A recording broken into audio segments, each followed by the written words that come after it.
Good morning and welcome to Teachers Talk Radio MFL events. I'm Hannah Purdy and I am one of the coordinators for Teachers Talk Radio MFL. And I'm joined by the team this morning, Adam Lamb, who is our co-coordinator, Esmeralda Salgado, and Sophie Mills, who are our team members. And a massive welcome to Sophie, who is new on the team for this event and also will be presenting this morning. We're really excited that you're joining us this morning for a bit of CPD. We've got a whole host of presentations which are going to be fantastic. I've really enjoyed looking through all of the presentations in preparation for today's events, and we've got a great variety of topics and themes and some fantastic ideas that you'll be able to take away today and use in your classroom immediately. To start us off this morning, we've got Phil Hawkes, who's going to be talking to us about promoting engagement in the MFL classroom. Phil is an MFL teacher. He teaches French and Italian and has also formerly been a head of department. Good morning, Phil. Good morning. Thank you very much for having me. Thank you for joining us. How are you? I'm very well, thank you. I'm good. Good. I'm just going to add your slides to the stage and I'm going to hand over to you for your presentation on promoting engagement. Thank you.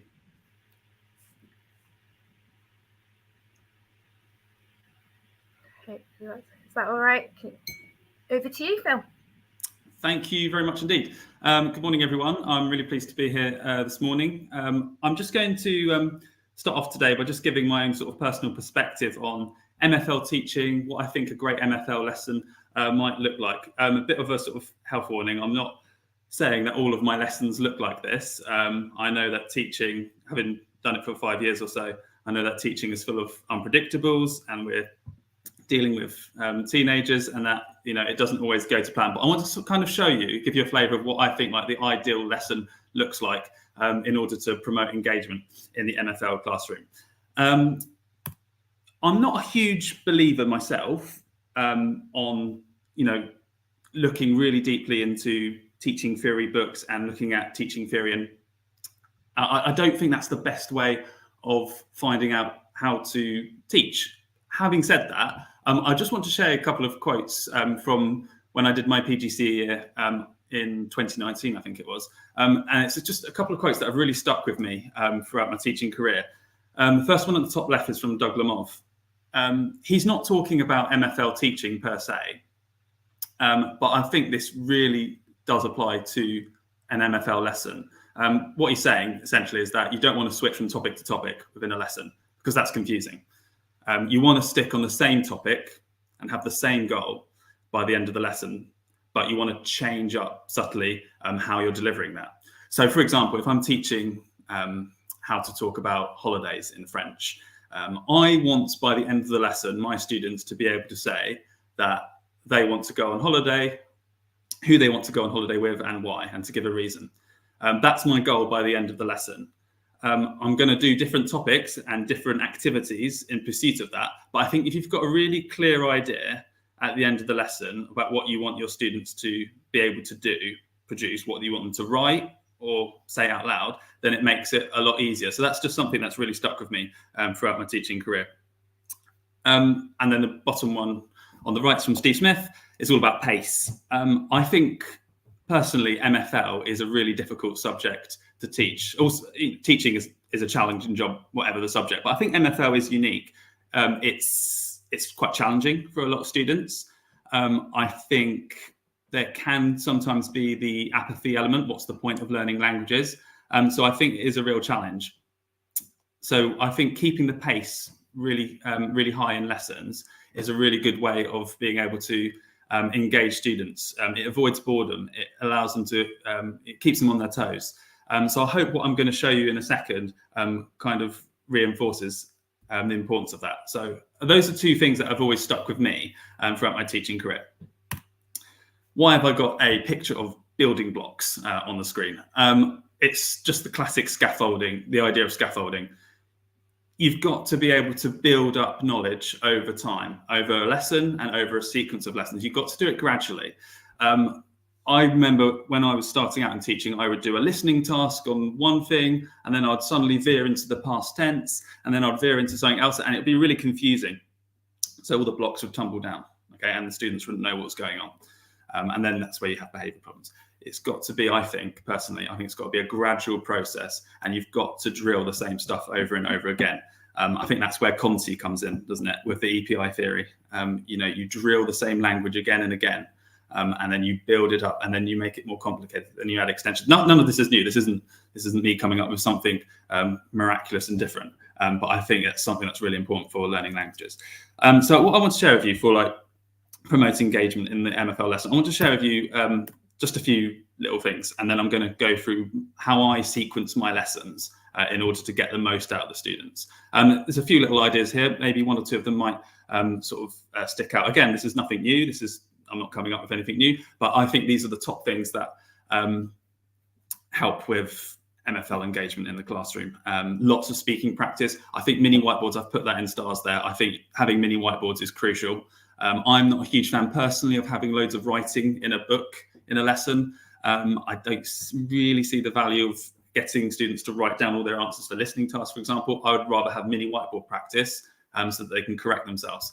Lots of target language, obviously, in the classroom. As I've said, lots of fast pace, lots of praise and encouragement, practicing in pairs. I don't personally think the MFL classroom needs to be a silent one. I don't think a good MFL lesson is a silent one. I think you want to have lots of engagement, lots of talking.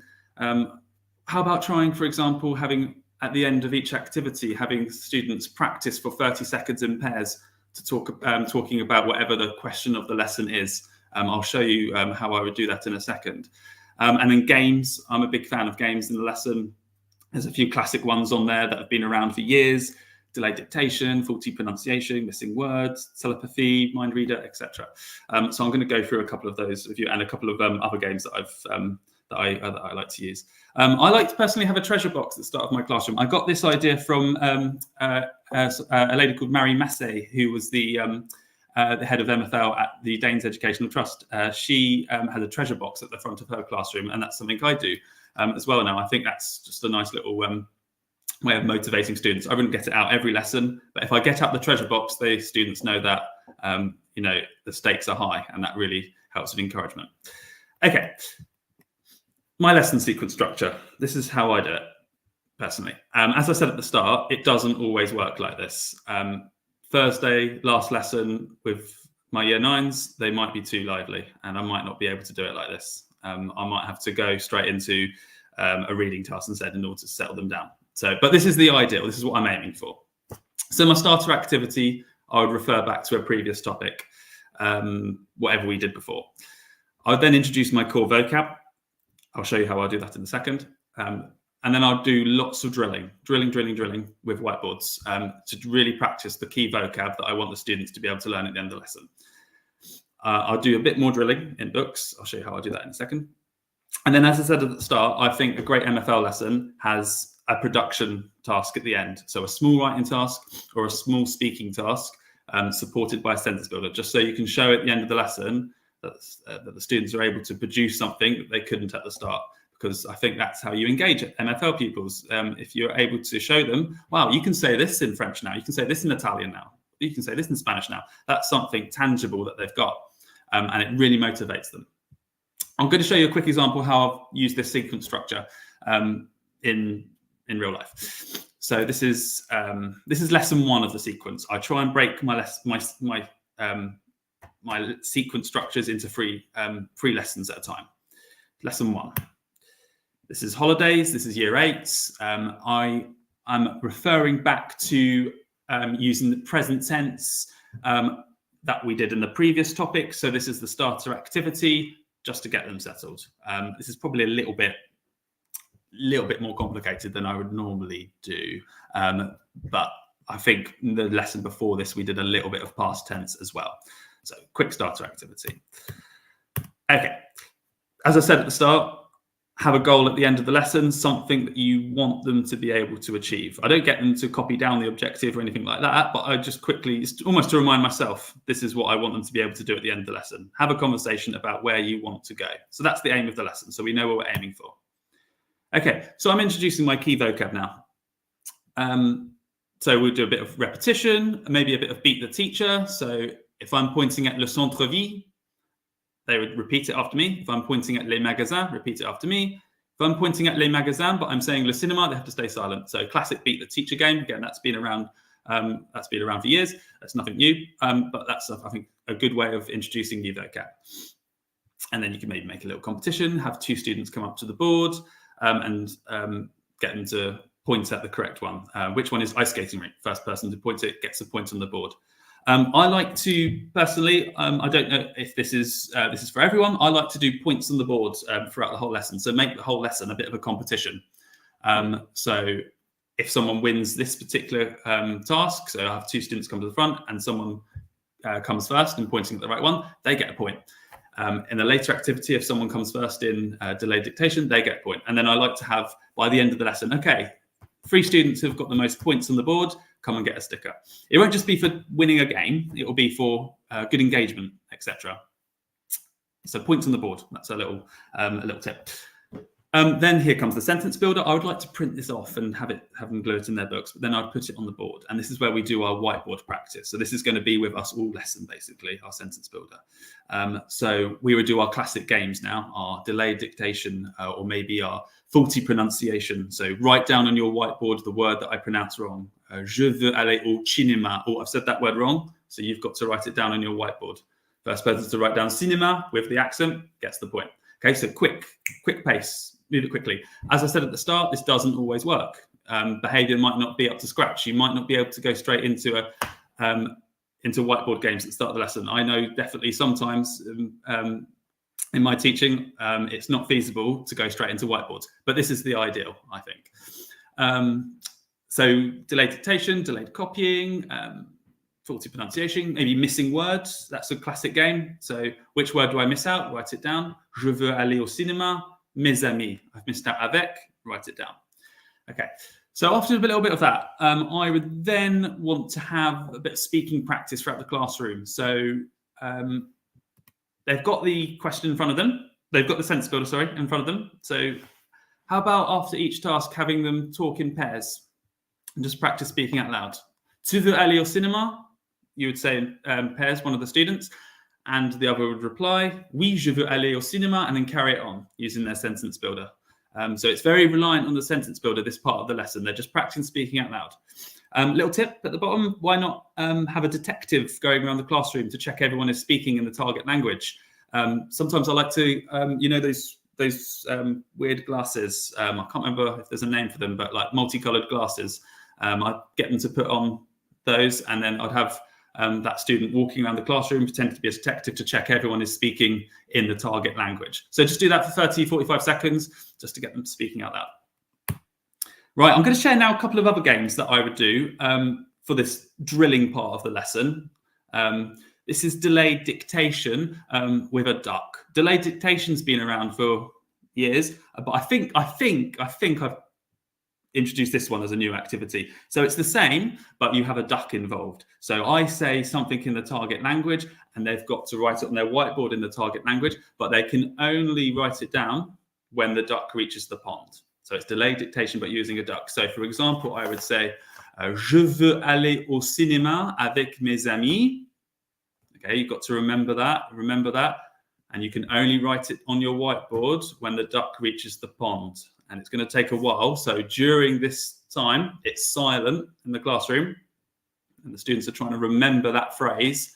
They're locking that phrase into the head, so they're remembering it. So it's the classic delayed dictation theory, but it's just a little fun way of doing it. Now, that duck hasn't actually reached the pond, but I would say, that's fine. Okay, start writing it down. Okay, and then we would do it again with another duck and another one. I have some that will go on for a good minute or so. I'm not going to show that right now, but it's a fun way of drilling, I think, the key vocab. I've got a lot of examples of the ducks. Chain reaction, not my game. This has been around for a while, but it's a fun game, I think. So those that don't know what this one is, Team A, one side of the room, Team B, one side of the room. I would time it on a timer. And I would say, okay, Bob, how do you say I want? Okay, Chris, how do I say to go? And then you go around one by one, and they've got to translate each flashcard if you call their name, and then you time how long it takes them to say that. If it was the first lesson of the sequence, I would let them use their sentence builder to help them. But it's just a fun way of practicing, of drilling. I think this is a Mr. Hawk special, but maybe someone else has come up with this before. I would have a toy chinchilla, not a real one, that I'd throw around the classroom, and they've got to throw it back to me, and we see how many times we can do that by the time the 2 yellow bars reach the middle of the screen. Actually, I'm sure this is done by other people as well, but I'd like to think the picture of the chinchilla is original. So as you can see, you've got 2 yellow bars. You can create this easily by using PowerPoint animations. We're waiting for them to reach the middle. During this time, I'm throwing the chinchilla around the classroom, and it's coming back to me. And each time a student's got the chinchilla, I'm asking them a simple question based on our language for the lesson. Tu veux aller au cinéma? Qu'est-ce que tu veux faire? What do you want to do? And they give a quick answer. And then another student's at the board giving a points for each time a good answer comes back to me. And we're seeing how many answers I can get within that minute by the time the 2 yellow bars meet in the middle. So that's a fun little way of practicing. Phil, sorry to interrupt. You've got 2 minutes left. 2 minutes left, no worries. Another one here. This is from an Italian lesson, so I'm sidestepping slightly. So we would all read the text together, and they have to stop immediately as soon as Mr. Blobby hits the screen. So they're reading it together as a class, and then they have to stop when Mr. Blobby appears. And that's a fun little game as well. We can make it competitive by then having it slightly harder to spot Mr. Blobby. So that's a good way of drilling the key vocab as well. But I mean, this is from a different, this is from GCSE Italian, I think. And we could do it with the Honey Monster as well. A classic 21 game, try and reach 21, but using words instead of numbers. So another way of drilling the vocab. I would want to do some drilling in books as well. So this is a classic listening dictation. So this is a good little activity to do as well, just to calm things down. We don't want everything to be on whiteboards. We don't want everything to be a game. So nice little classic listening dictation on the vocab that we're practicing. Okay, just to finish then. By the end of the lesson, I would want to have them writing or speaking with a bit more depth, maybe with less sentence builder, using our sentence builder. And then we reach lessons 2 and 3 of the sequence. And at that point, we're going into a little more depth. So I don't want to just do drilling. I don't want to just do EPI. I want to also do the extension activities as well. So in lesson 2 and 3, we'll do exactly the same as we've done before, as I've just shown you. But then we would have, for extension purposes, a bit of narrow reading, that classic sort of EPI Conti idea of, really looking into that vocab, but in a different context. Okay, so a bit of a reading task, just for those sort of the students that want to get more in depth into the language. Would have our grammar points, of course. That doesn't go away with this lesson sequence. So we'd look at that at lesson 2 point, maybe in lesson 3 point. And then we'd have our translations. So we're still doing all those drilling activities I showed, but we're just making it harder. So here we're doing translations with that extra grammar point, the third person present tense.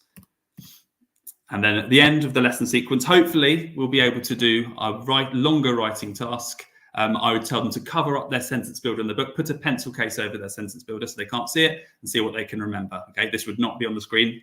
I would want them to write from memory now. But you've got that extension element as well. Can you remember how to use these different tenses from previous lessons as well? So it's drilling, but at the end, you've got your extension element. I hope that I had some interesting ideas. Maybe 1 or 2 of them you might want to try in lessons. As I said, doesn't always go to plan like this, but this is personally how I think you can promote engagement in the MFL classroom. Thank you very much for listening. Thank you, Phil. That's fantastic. I've written loads of notes and loads of ideas that have inspired me for planning this weekend for the coming week as well. We've had a couple of questions. I think you answered it later on in your presentation in terms of your delayed dictation about how long you allow for that thinking time. On average, I know you said you increase it to possibly even a minute. How long do you normally allow it, or does it average? I would say probably 30 seconds. But if I'm in a particular mood, I might put over a minute just for the fun of it, just because it's funny. That's brilliant. Thank you very much for such fantastic ideas this morning. We really appreciate you giving up your time to come and join us this morning. Thank you. Pleasure. Thank you. I've enjoyed it. I've just noticed a couple of questions in the chat. Please keep the questions coming through either on X or on any other social media that we're using this morning. If you are tweeting along on X, our hashtag is TTRMFL.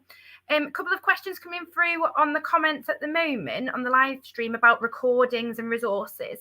So what we do with all of our events, you've signed up for the event, so therefore we have your contact details, and the recording will be posted on the same link as you've joined today. So you'll have a recording of all the presentations from today's event there.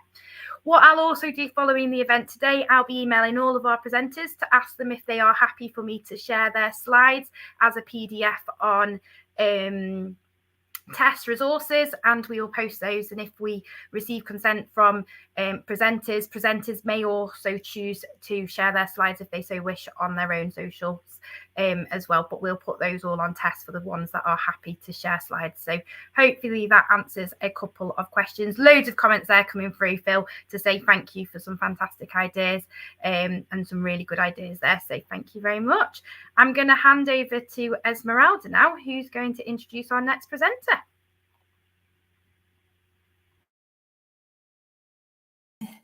Hello, everybody. Okay, it's lovely to be here. I am very honored to present Vincent Everett, who it is, I think, stuck with us many times before, and I think he's a legend in the MFL world. So up to you, Vincent. Vincent is head of department for MFL in his school, and he's super experienced. He's been teaching, I think, for about 20 years, Vincent.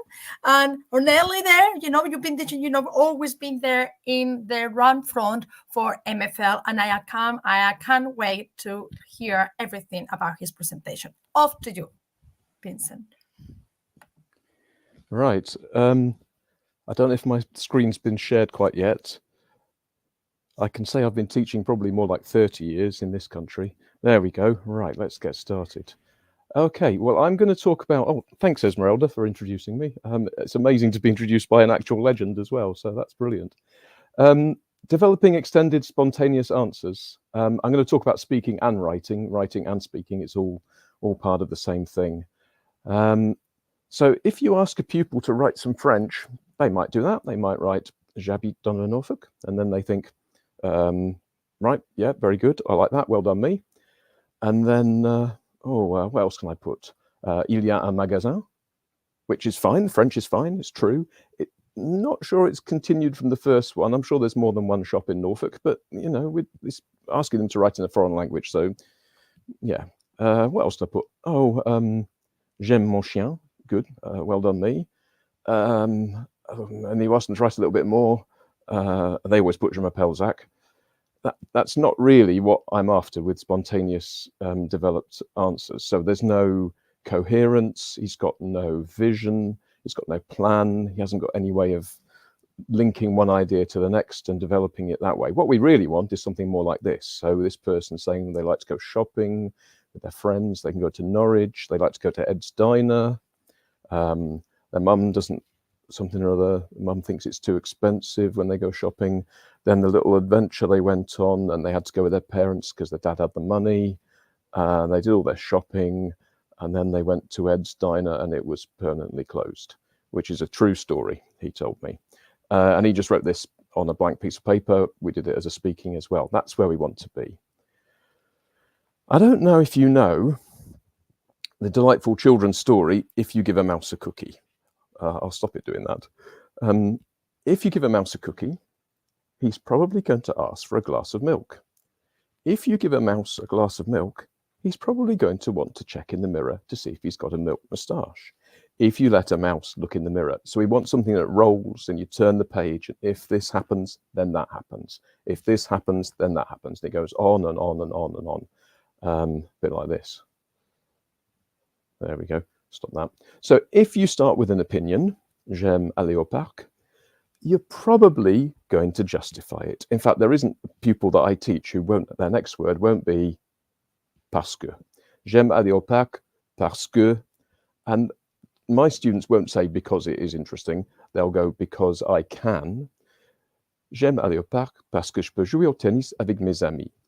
I like to go to the park because I can play tennis with my friends, and it automatically happens. As soon as you've said that word j'aime, you choose your thing, park, swimming pool, beach, television, whatever you're talking about, but it will not stop there. If you start with an opinion, you're going to justify it. Once you've justified your opinion, you're probably going to explore the circumstances, especially if it's nice weather. Mr. Everett loves an if sentence. If you do one if sentence, if it's nice, you're going to explore the opposite.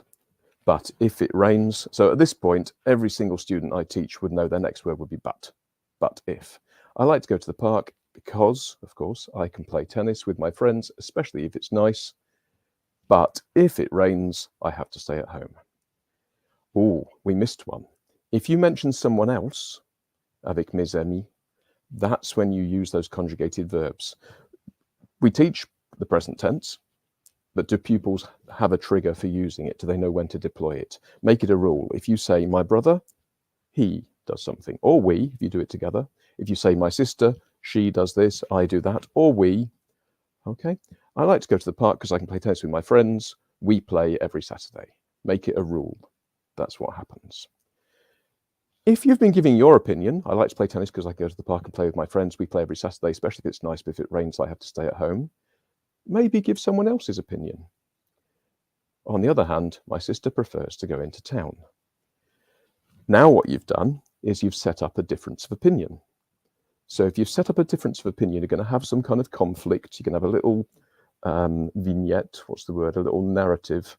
I mean, the current GCSE has the word narrate in the criteria for the speaking exam. So an example, and this word par exemple is magic for my students. We use it as a trigger for past tense. I don't have to say, could you please give me an example in the past tense of what we have just been talking about?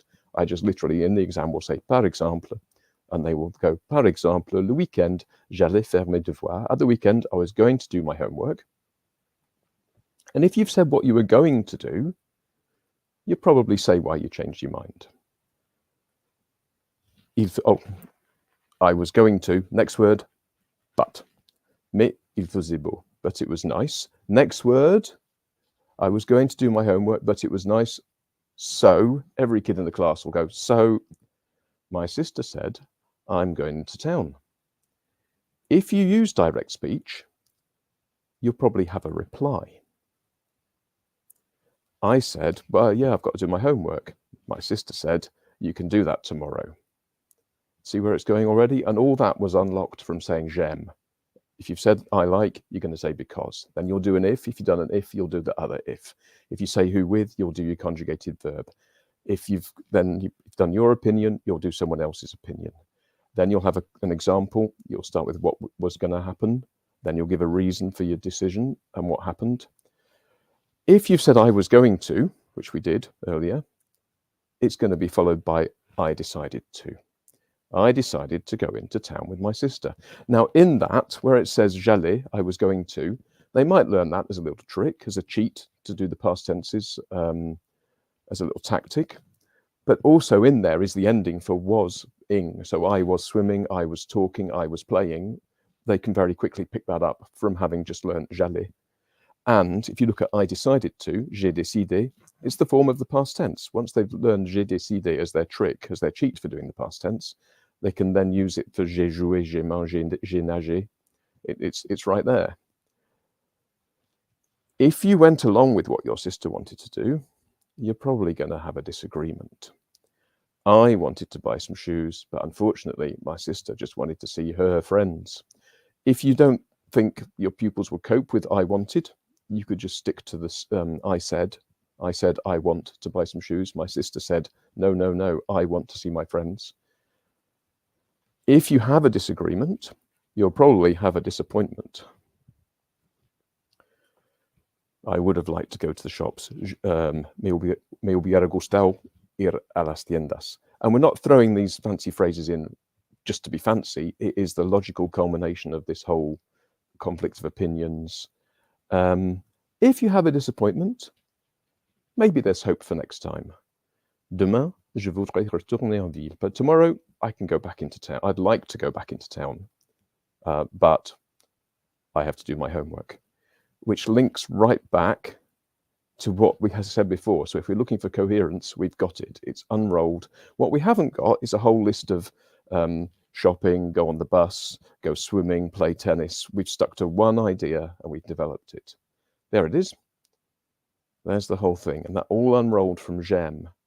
I like because we play if, what was happening, why you changed your mind, what you decided, what you wanted to do, what you would have preferred to have done, and then the future.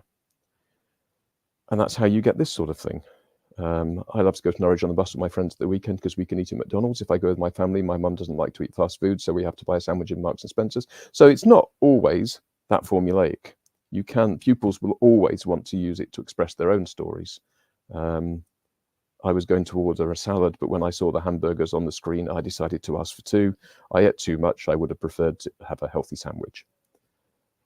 This is not about the language. It's not about the French, the Spanish, the German. We teach, I like, I can, I have to, I want, she prefers, it is sunny.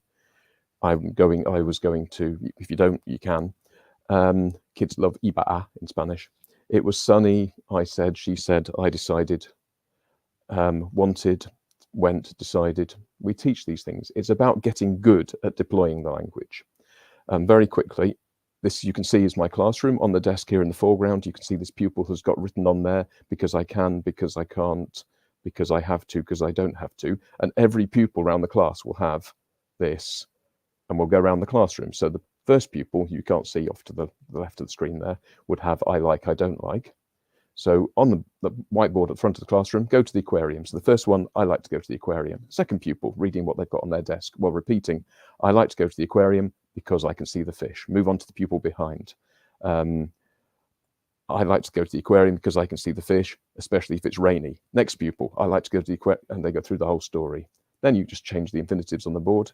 You go around the class to build it up as a story, end up with that. Or have it as a game plan. Here we have it as the defensive half. All day pupils can do I like, because, but, if, 1, 2 with the if this, but if that. Then the attacking half is where you've got what was happening, what you decided to do, speech. 1, 2 again, play the 1, 2 with he said, she said. Okay, so we've come quite a long way from our friend Zach and his dog. So yeah, that's me. I think I've brought it in on under 15 minutes. Plenty more on the blog if you want to have a look at that. Yes, have we got any questions? Thank you very much, Vincent. I mean, the comments were fantastic. You got comments like, "This is genius. This is great," and I use a very similar approach. Actually, I love the scaffolding. How you can be doing in there. There's a question here as well. Is that what would you do with weaker groups? Would you have like a simpler version for weaker groups, or do you expect everybody to do this regardless of the ability? I have pupils in year 11 who think porque puedo is a thing. They, after you've said me gusta, they always do porque puedo. I've got pupils who think, well, and they know if you use I would like, they know to use if I were to have the opportunity. And the weakest pupils in the class can immediately do that. And I don't set out to teach these fancy phrases. It is part of the thing. But yeah, I mean, it's the bare bones of it. The language is not the thing. Everyone knows I like. Everyone can say because I can. Yes, it builds up. So in year 8, year 8 French, we're just getting to adding in the past tense.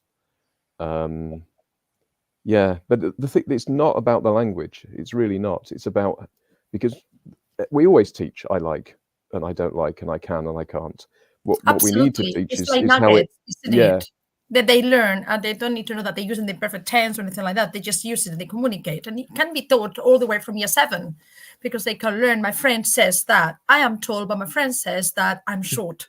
That's it. And you use reported speech. It's what I call one of the magic powers. So I agree with you. I think that is very, very, very good. I mean, the comments have been really, really good. So that is absolutely brilliant. Thank you so much, Vincent. Thank you. I love your presentations. They're always down to the point. And I think we are going to have Sophie introducing our next guest. Thanks, Esmeralda. Morning, everybody. Lovely to see you all. And thank you for all the comments. Do keep them coming. Next up, we've got Liam Brettag, Mr. Brettag MFL over on X. Liam is a head of MFL. He teaches German, French and Spanish in Key Stage 3, 4 and 5, so he is a busy man. He's passionate about teaching and learning and about CPD, as we all seemingly are here on a sunny Saturday morning. He's going to talk to us about success in writing at GCSE. So Liam, it is over to you when you are ready. Thank you very much. Guten Morgen. Thank you for having me. It's lovely to have been asked. I wanted to talk to you all about GCSE writing, particularly sort of Key Stage 4, because I think that's where there's a lot of discussion at the minute to do with obviously the new GCSE. And it's just sort of thinking about key strategies. And like we've said before, you know, there's nothing going to be essentially maybe groundbreaking here, but it's just stuff that I do in my classroom that works, that I would hope, you know, I could share with others that would work for you as well.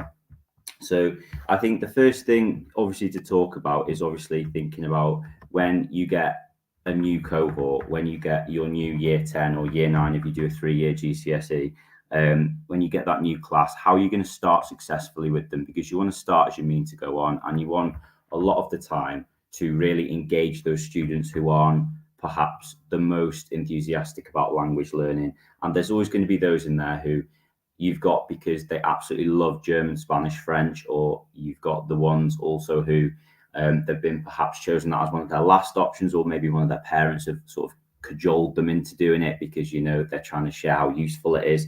So I think it's really important to try and capture everybody's interest, regardless of where they are on the scale of their enthusiasm for that subject. Something that I've done this year with my team is that we've worked really hard on mapping out the learning journey for them. And every single time we have, all of our lessons are on the same PowerPoint template, so we can see it's an MFL lesson when anybody walks into our lessons. But after the title slide, the retrieval practice, the next thing that we look at is the learning journey. So it shows what they've done last lesson, or last half term rather, what they're doing this half term, and then what they're going to be doing next half term.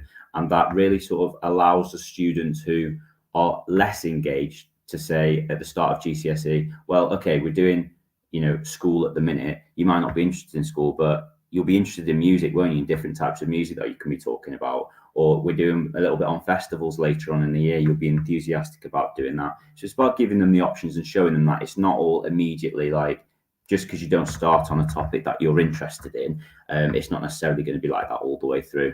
I think one of the things that we do as well that's really effective is showing them how they're assessed. If they understand what it looks like from our perspective when we're writing, when they're writing for us, when we're using the mark scheme, if they can see that, and we always get them to print it off at the start of the year, and they highlight that and change the phrasing perhaps to a bit more student-friendly language, that's always been very successful in allowing them to get on board a little bit sooner, I think. Giving them examples of work is something, again, that we've trialed, and it's had varying levels of success, but this year it's worked quite well, I think. And it's not necessarily students who are in year 11. It might be students from a few years ago where they've produced some work and they've said that they're happy to share it, and we get that in their books with them, and we sort of show where they've got the marks, and we allow those students to highlight and annotate all of that work as well. I think making it relatable is really important, especially for those ones who, you know, we'll all have those students in our classes who say, when am I ever going to go to Germany? When am I ever going to go to France or wherever, and things like that. It's not as, it's become less, I think, over the last couple of years. I've been teaching for 6 years now, and it's definitely got less. And it depends on where you work, I think, as well. My previous school was in a very different sort of demographic area, and like, attitudes were slightly different to languages where that was. But I think now people are a little bit more open to it. But I think if you can make it relatable by using, for example, Instagram templates, or using, you know, for the writing task, I think if you could use, and it's as simple as screenshotting perhaps your own Instagram and just changing obviously the picture and like getting rid of your username and things like that, but showing them this is something that they can recognize. This is something that, you know, is relatable to them, which is going to draw them in a little bit more, I think. Doing live models in class as well, because sometimes textbooks can be a little bit dry, and it's you need to reinvent the wheel a little bit sometimes when you are going through things. So doing it either through, you know, a visualizer or going through on the board, I think is really, really good. Our reprographics team are absolutely fantastic, and I'm sure there's a lot of amazing reprographics teams in all of your schools as well. We get them to produce at the start of the year like a little A5 booklet with all the vocab they'll be using for GCSE, and they stick that in the back of their books, and it allows them to sort of fast forward a little bit as well and to get interested in the topics, what they're doing later on in the year. So they can draw on the vocab from that, and they can always use it when they're doing an extended piece of writing if it's like an open book one, and it's all just there ready for them. So I think that's something definitely worthwhile doing as well. It's you know, a lot of money to spend like just on printing, but I do genuinely think it's really worth it. What do teachers do then? Obviously, so we talked about the start of the year and how we get them really well prepared. Considering tiers early, I think sometimes it's been a little bit of a controversial topic when talking about tiering students as early as Christmas in year 10, and that's not necessarily to say to them this is the tier you'll be doing, and it's important to obviously consult with parents about that as well, and just having the discussions about you know, getting them into the mode of this is the style task that you'll be doing if you were to do foundation GCSE, this is the style you'll be doing if you were doing higher, and getting them into that. I think they take it a little bit more seriously once they've been tiered. And then you could say to them, obviously, we're going to try you on foundation because I think that's where you're working now. But that's not to say that's set in stone at all. Well, by the time we get to, if they do an end of unit assessment, say just before Christmas in year 10 to see how they're getting on, come back in January and sort of discuss with the team about where everybody thinks they're up to, give them their first tiered assessment, and then by the time we get to Easter, we might be reviewing it again and sort of seeing, are they going through something, are they going into a different tier? Isolated skills lessons, another controversial one. I think some people often say, well, it's better to embed it within lessons, but we do that anyway, and we talk about writing skills, for example, in every single topic that we do. But I think to have a standalone lesson where we introduce the 90-word task, 150-word task, you plan it together, and then you write about it, and then obviously you sort of talking them through it, which is what it says on the next bullet point. So relentless focus on that strategy, talking about it. What am I thinking at this point? What am I doing now? And getting the students to sort of think for themselves at this point, I think is really beneficial. Homework tasks that we've got. This is a big push that we've had in my department this year about making sure homeworks are differentiated and they're appropriate to each of the needs of the task. So you're setting them either the 90 or the 150 word as you go through, and they are slowly disappearing from lessons. So we'll be doing less and less focus on guided writing in lessons, because we've got the culture now where students just do that. They just recognize that's something that they need to do. And every single score that we've set for them as homework, I know, for example, for me, there are 12 90-word tasks that my year 10 cohort so far will have done for me. And I've got a score for each one of them out of 16. So I will know how they've got on. And that helps us to sort of build in all of the revision that we need to do. My final bullet point there is to just stop wittering, because I find it really difficult myself. And it's out of a good place, obviously, as all of us would. When you start them off in the task, you're like, oh, you could just add this in. This is what I'd be saying here. But I've got to remind myself to just stop doing that and to allow them to just do it themselves, because that's part of the resilience and the independent practice, really. I'm just obviously noticing time I've been twittering myself, so I'm not following my own advice here. I'm going to try and go through this as quick as I can to get through everything. So the use of data is really, really important, as any head of department would tell you. I always get my team to add in comments regularly before we have our specific meetings, about like progress meetings. But I've put avoid wishy-washy statements, and that just means that can't do the past tense, for example, is not sufficient. We need to know has struggled with the third bullet point on this topic, and I have done this to help them. So we have regular check-ins as well across the team, and we sort of say it's a focus of every single faculty meeting, but we do have our own standalone RAG meeting, so red, amber, green, where students are assigned a level of intervention and things like that. There's additional live marking is one of the things that we do. We have after school intervention, writing paper clinics after, when we do a big assessment. Students will come at break time or lunchtime, and they'll talk with their teacher and get that small group tuition. And sixth form role models. If you're lucky enough to have Key Stage 5 at your school, we have we've got it, and we sort of always ask Key Stage 5 to say, would you like to come and support with our Year 10s and Year 11s? And they're always happy to, because obviously that looks good for their experience as well. Am I doing all right for time? Have I got 2 minutes? Don't worry, Tay, you've got time. Don't worry, don't rush. Well, yeah, thank you. So collaborative approach to learning, I think, is crucial. And obviously we were talking about this before. I know Phil was talking about, for example, using whiteboards. That's something that is central to our focus in MFL. We've got what we call learning boxes on the tables. So every single table, we're in groups of 4, and we always have 4 whiteboards, 4 pens, 4 rubbers, and it's just part of our lesson routines. Students are seated sort of strategically according to high, medium, and low ability. So whether you choose to have them nucleated all together, so you know that is your priority table, or whether you choose to space them out so that we've got mentors or like coaches on each table, that's something to consider as well. And then I've underlined the with purpose bit on teacher circulating, because it's easy, I think, to just get up and wander around. But if you've not got your pen, if you're not sort of supporting them and adding in that additional information, is it really worthwhile? You might as well be doing something and challenging that misconception straight away.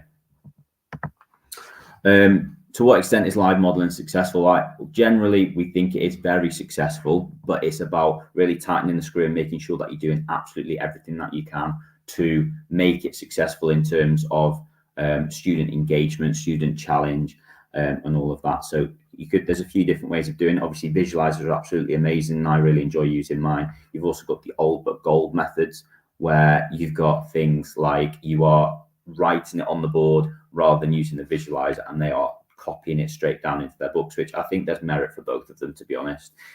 Student-led ones are where I would choose one of the strongest students in the class to tell me what they're thinking at this point, because we all know students learn better from hearing from themselves, because it's in that student-friendly language that they'll be able to describe stuff to each other. Making deliberate mistakes. So if I said, for example, in German, ich habe gefahren, why is that wrong? Or we can't use haben if there's movement in the perfect tense. It's got to be sein, and try and make it as, you know, as specific and as talking like a linguist as possible. Model the strategy. What am I thinking now? I've just told you that I don't like to do sport because I'm not very sporty. What would I be doing now? I might say, however, I do like to eat lots of fruit and veg, or something like that. Something sort of, that's a bit of an oversimplified example, but you know what I'm saying. Retrieval practice. So obviously we've got a set of transferable language as well. There's 15 key phrases that we use, and that there's past, present, future in there. There's opinion phrases. There's different examples of time phrases and things, and that just allows students to get to where they need to be in the writing exam. Repeated errors, obviously, when you've got like something specific that students are always getting wrong, I would get that into the retrieval practice, which is it's always ready on the slide. As soon as we're greeting them at the door in a target language, they come in, they grab their exercise book, and they would start writing on the whiteboard. I would never have retrieval practice. For me, I wouldn't have it in exercise books, because we try and reserve that for new information. That's why whiteboards are so useful at this point, because it's like low stakes. And while it's not meaningless, because obviously it's meaningful at that point, because it's not new information, it just meant to be a low stakes, sort of getting them into the lesson routine, recalling all that prior learning. And then 40 word tasks, you might just set a really simple, 40 words is 4 sentences, isn't it, really? What can you be talking about at this point? And that really helps them to get engaged as well, especially with higher ability groups. And then we've made it to my final slide. Thank you for bearing with me, Sophie.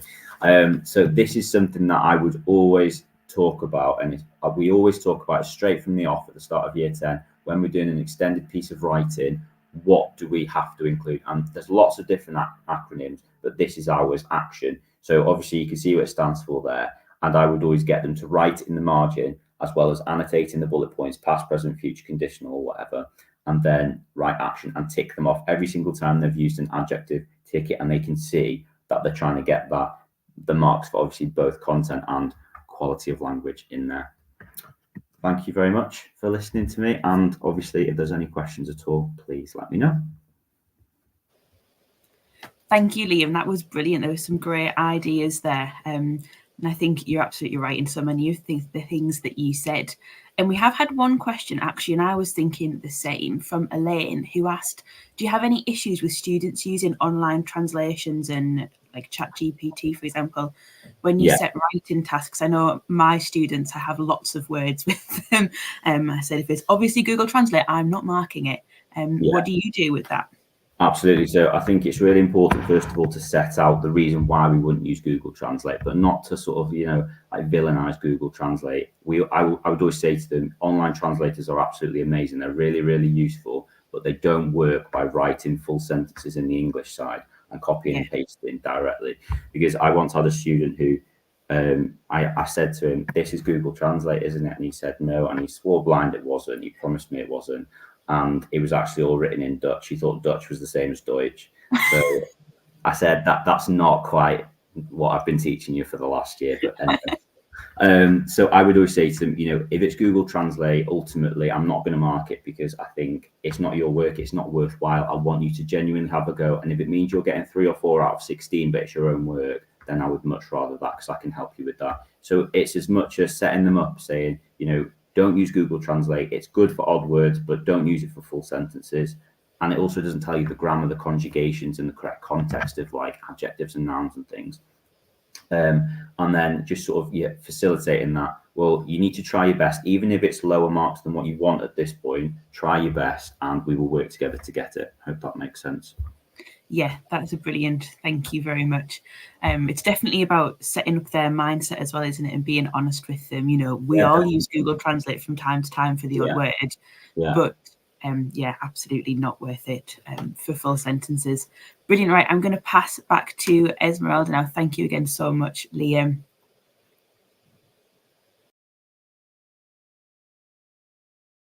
Okay, actually, I think it will be Hannah.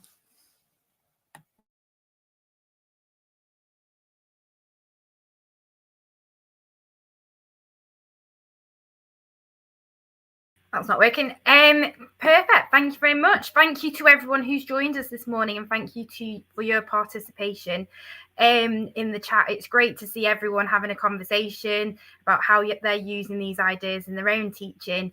And don't forget to nearly said Twitter, it's now X, to let us know on X how any ideas that you're going to use in your own teaching, and keep the conversation going on social media. Don't forget, you will get a recording of today's event using the sign up link that you've used to join today. And also I will be asking presenters after today's presentation whether they are happy for me to share their presentations on tests as a PDF version. So that will follow after the event. We will also be sending around a feedback form at the end of this event, just to get your feedback on, as we are CPD, of how we can improve, how you think the event has gone today, and also just to gather your views on our in-person events. Obviously, we aim to run at least one in-person event every year. The last couple of years that has been in Manchester, and we have our in-person event in the planning at the moment for our next in-person event, and I will be releasing information on that in the next couple of weeks. So just to keep you in suspense for a little bit longer, I'm not announcing it today, but we will be announcing that soon. Our next presenter is Anne Lies, and Anne Lies is joining us to talk about language learning in a primary setting. Anne Lies is a languages trust lead practitioner. She's trained more than 50 teachers in the Midlands to deliver languages within a primary setting through in-school training and support, as well as holding MFL lead meetings every half term. So thank you very much for joining us this morning. I'll just add your presentation to the stream, and I'll hand over to you. Thank you, Hannah. Good morning, everyone. I hope you're all okay. I have got some of the primary school teachers that I teach with on the chat today. So if you've got any ideas, questions, please feel free to put them in the chat, and they may be able to help answer as I go along. So I wanted to start off, first of all, looking at the Ofsted review of languages that was done in 2021. And I think there's some quite important parts there about it. So obviously my focus today is on primary and transition ideas, but I think as a secondary teacher as well, I think it's really important to know what is expected of primary teachers on that transition phase before coming to us in year 7. And the review really spoke to me, because it spoke about the fact that there's a real weakness between primary and secondary school. I think we know that. The consistency was a real sort of thing that they picked out there as well. And they also spoke about the fact that, you know, there was kind of not that balance between the speaking and the writing. So I've highlighted the parts there, and obviously you'll see it through the slides.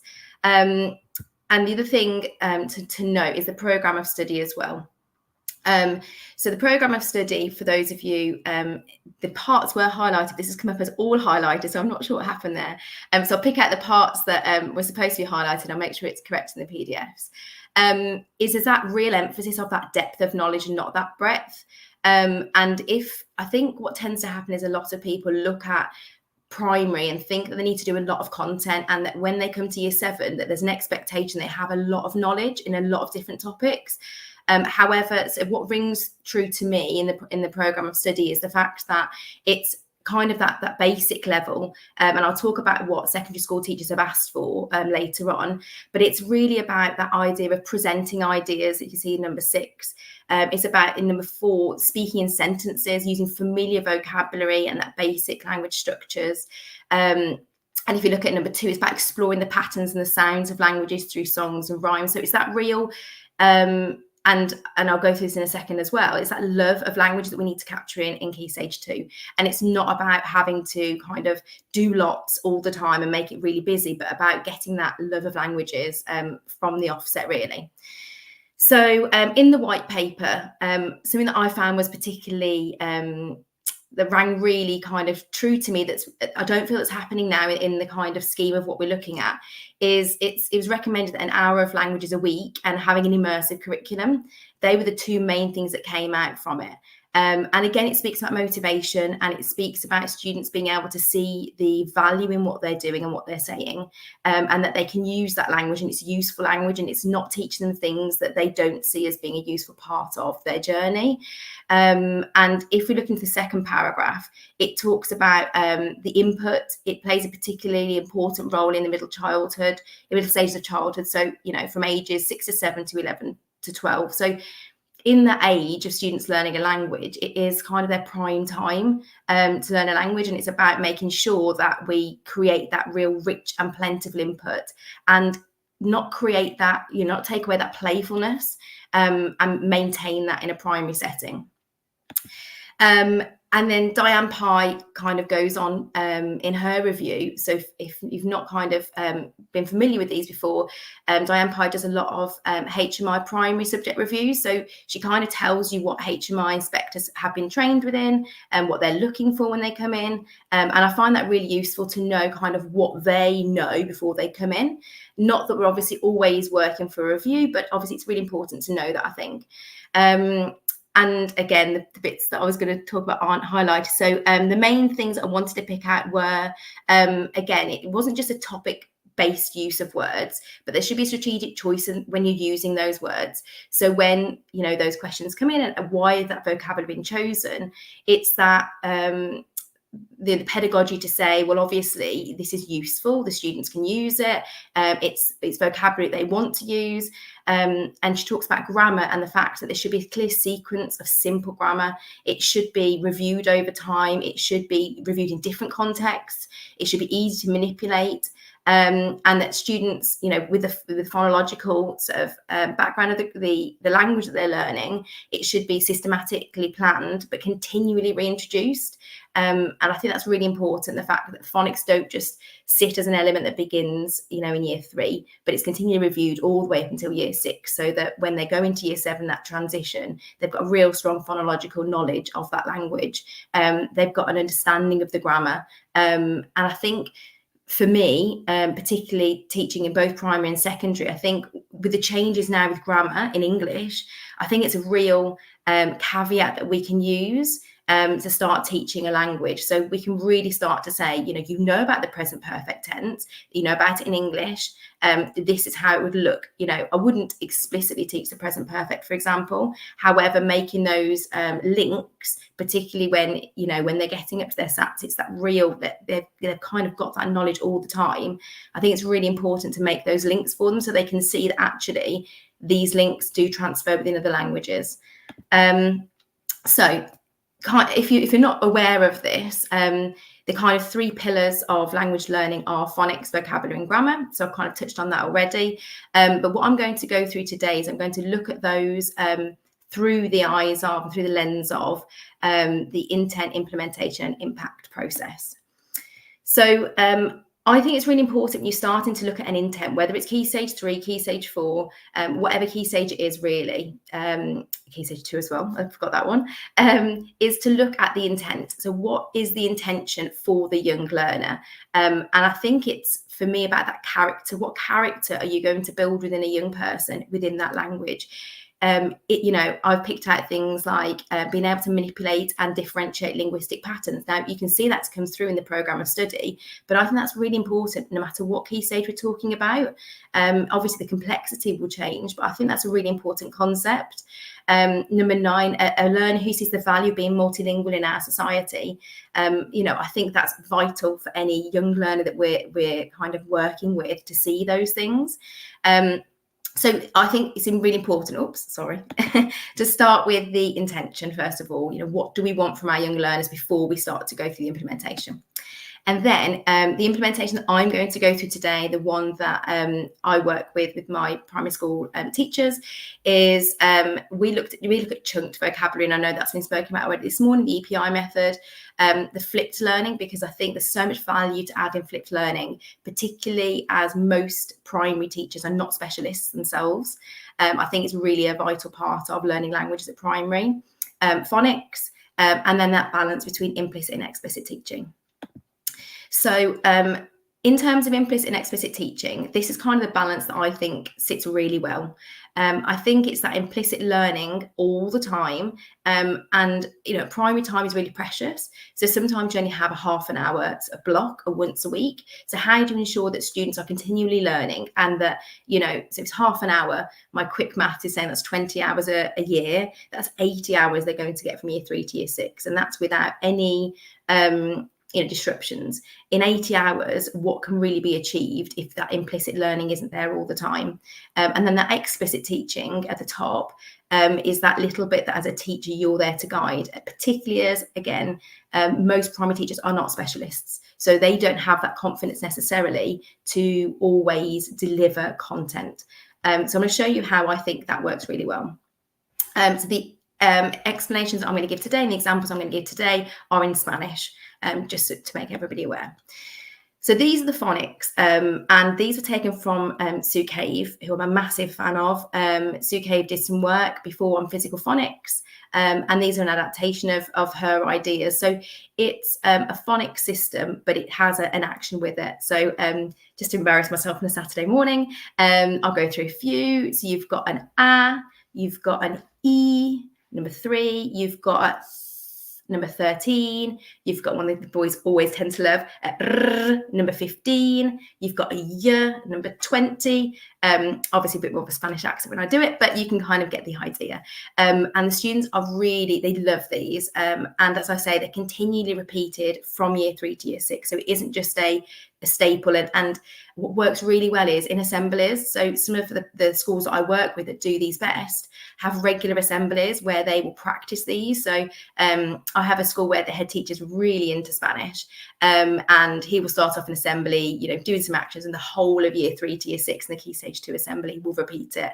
And again, it's that implicit practice throughout the week. So it doesn't have to necessarily be in that 30-minute block.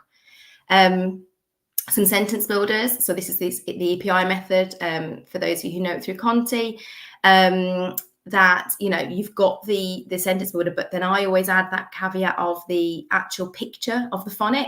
Again, as a non-specialist, if they're thinking, okay, oh my God, this is a lot of text, which sounds are they going to get wrong? In the planning, it's there. So you can see that me llamo, the teacher can make a real emphasis of going, okay, I know that they're probably going to get those double L sounds wrong. In the ula, we've got the silent H. So they can, they can practice those. Relajada, they've got the ha sound in there.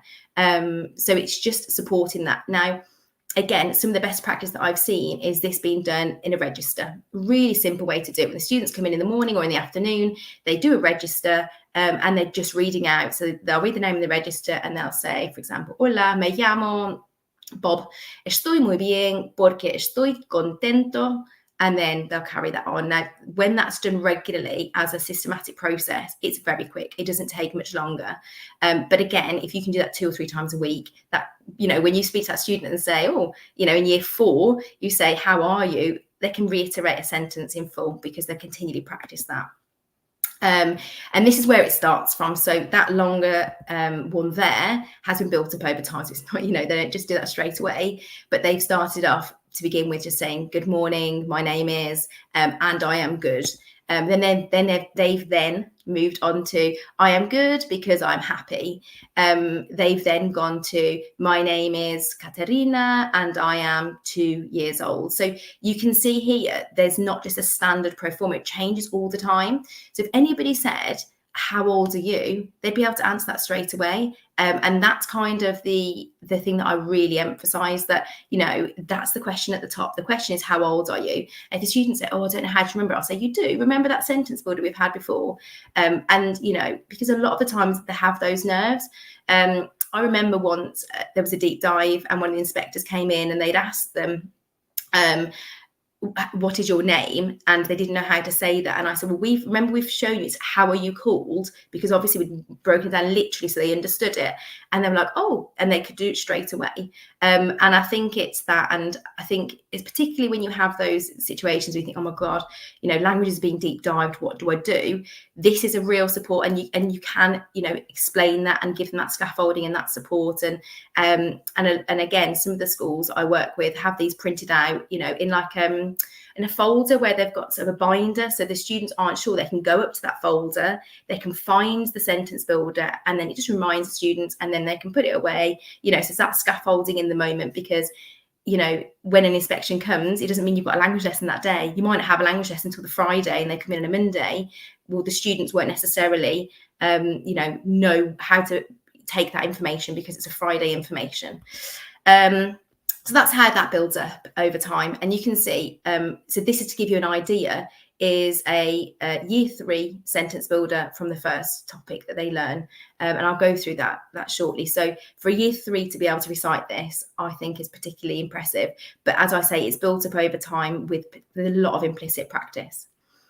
So if I go back to this, so what I'm going to do is I'm going to show you through the same vocabulary how we can break down different activities.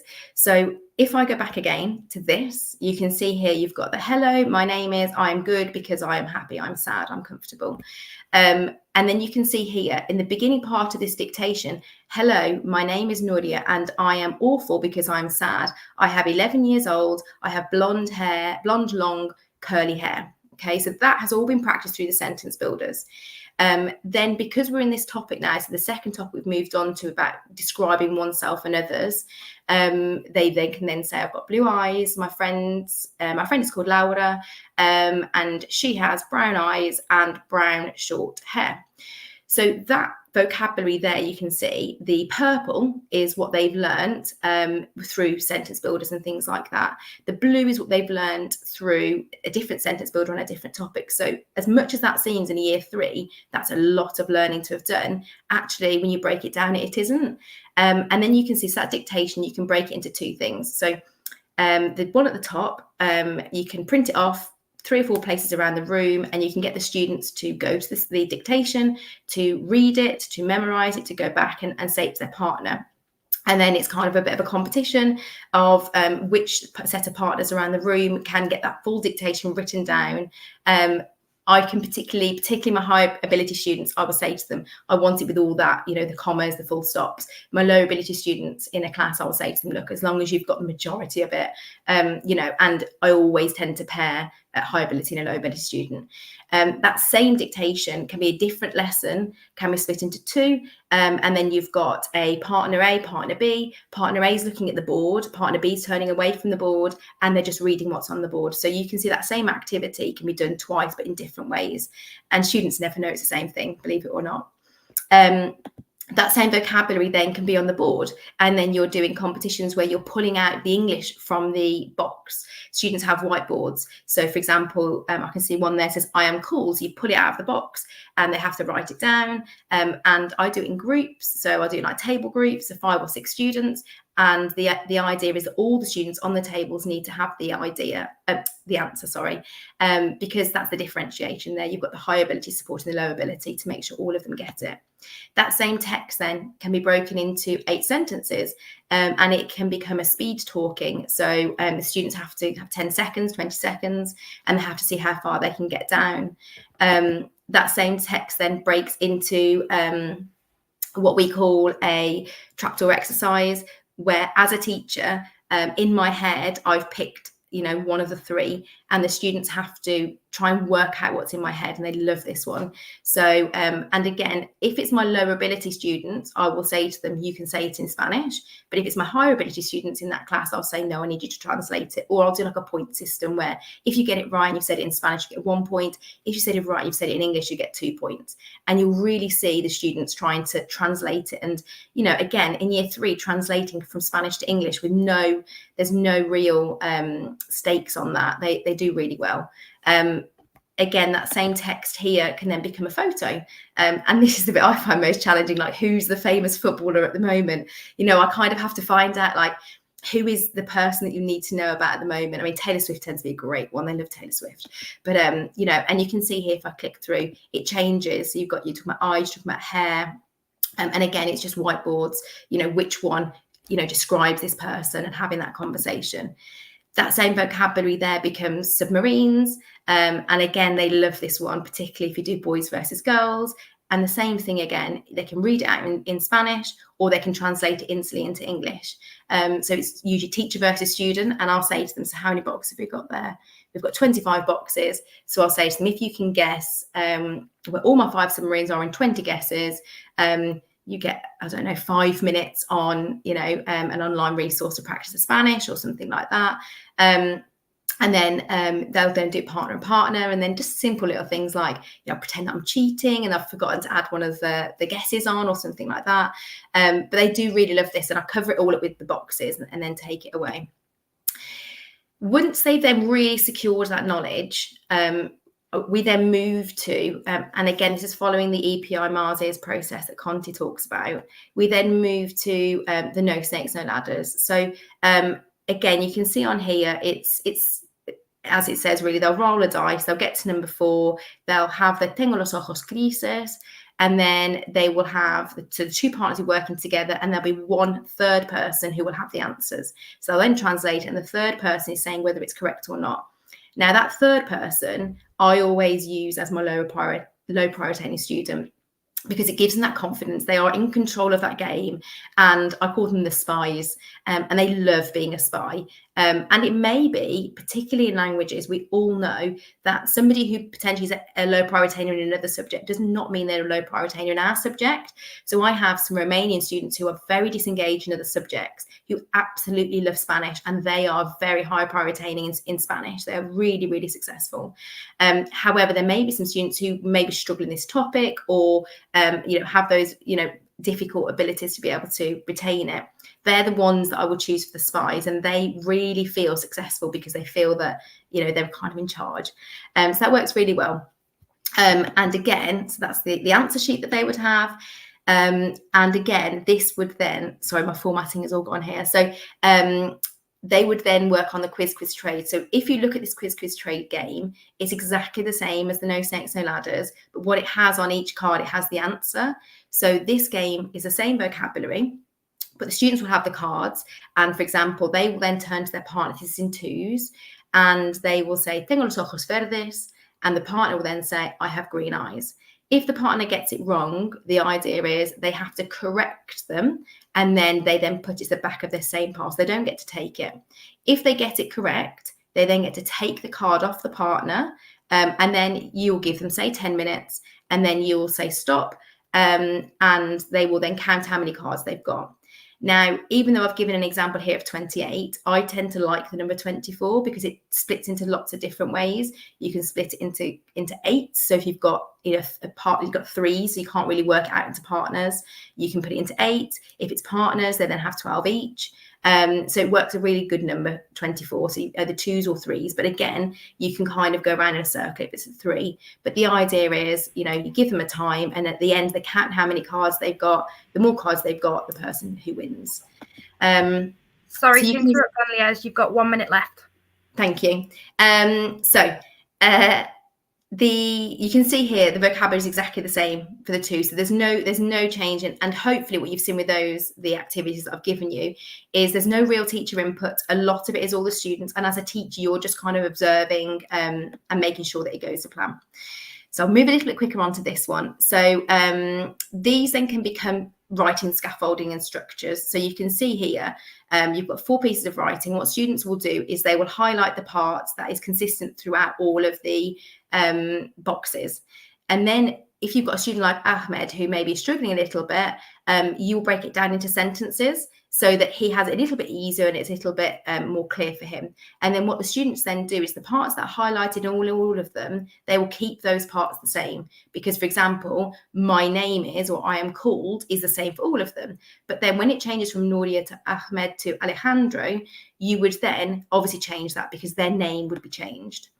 And that just gives you the balance between implicit and explicit. So what they've learned in that whole topic implicitly versus what they've learned explicitly. And the flip learning that I spoke about, we do it through Quizlet. So they will learn the vocabulary prior to a lesson. So again, that teacher doesn't feel like they're having to impart that information. And then in terms of assessment, this is how it would look. So that same box that I showed you with the writing structure becomes a Nuria is awful because she is tired, true or false. You know, that's a reading. Then you would have a listening where you would have the teacher would read out the word that's missing and then they have to write it in. That's a now listening activity. And a speaking is that quick speaking dictation that we spoke about. And then this is how we track it over time. So the way that I did it was I took the program of study, I took what the expectations were for each skill, and I mapped it from year 6 to year 3. And then it has a below target, on target, or above target. So each year we know, and we vary whether they do a writing, whether they do a translation. I'll just be 1 second. I'll go through the last bits. I think I'm on my time. Sorry, Hannah. No, that's fine. I was just about to interrupt. So go on. Thank you. So this just shows you our curriculum map. So what I hope you can see is it isn't about doing lots. It's about doing the same things, but that depth. And you will see from year 3 to year 6, we do, I would say 6 topics, but we do them very well so that they have that real depth of knowledge. And then the last thing I wanted to go through, because this is really important, and a lot of people always ask me that, is books. It's the kind of the Achilles heel, really. I think a lot of schools feel they have to have a book for each student, but actually, if you look at what Ofsted says, it says that they understand that they can't lend themselves as easy as other subjects to book scrutiny. So what we do in our schools is we have evidence books, and that actually it's so one of the people on the chat today, this is one of her books, and this is all the classes in a book, and it shows you over time. And social media, you know, we all have social media, and that does show learning over time, and it does show progress over time, and it shares with parents and all the stakeholders. And then I'll leave you with this. So what do secondary schools say that they want? And I think this is really important, that, you know, this is a survey that I did with secondary schools, and that actually they don't want students to know lots. They just want the basics. They want a skill focus, and they want them to know what a cognate is and the difference between a noun and adjectives and things like that. There are a few slides extra, so I'll include it on the PDFs. But yeah, thank you very much. Oh, thank you very much, Anne. Yes, that's brilliant. We've really enjoyed that, and it's great to have such in-depth information about the primary setting as well. So thank you for sharing that with us all. There's a couple of comments. Sylvia, I think, had a comment in the chat where she asked a question. I'm just trying to find it now. I've lost it since there were so many, about the dictation task and how does the table box dictation task work? Table box dictation. Can I go back? Let me find the slide.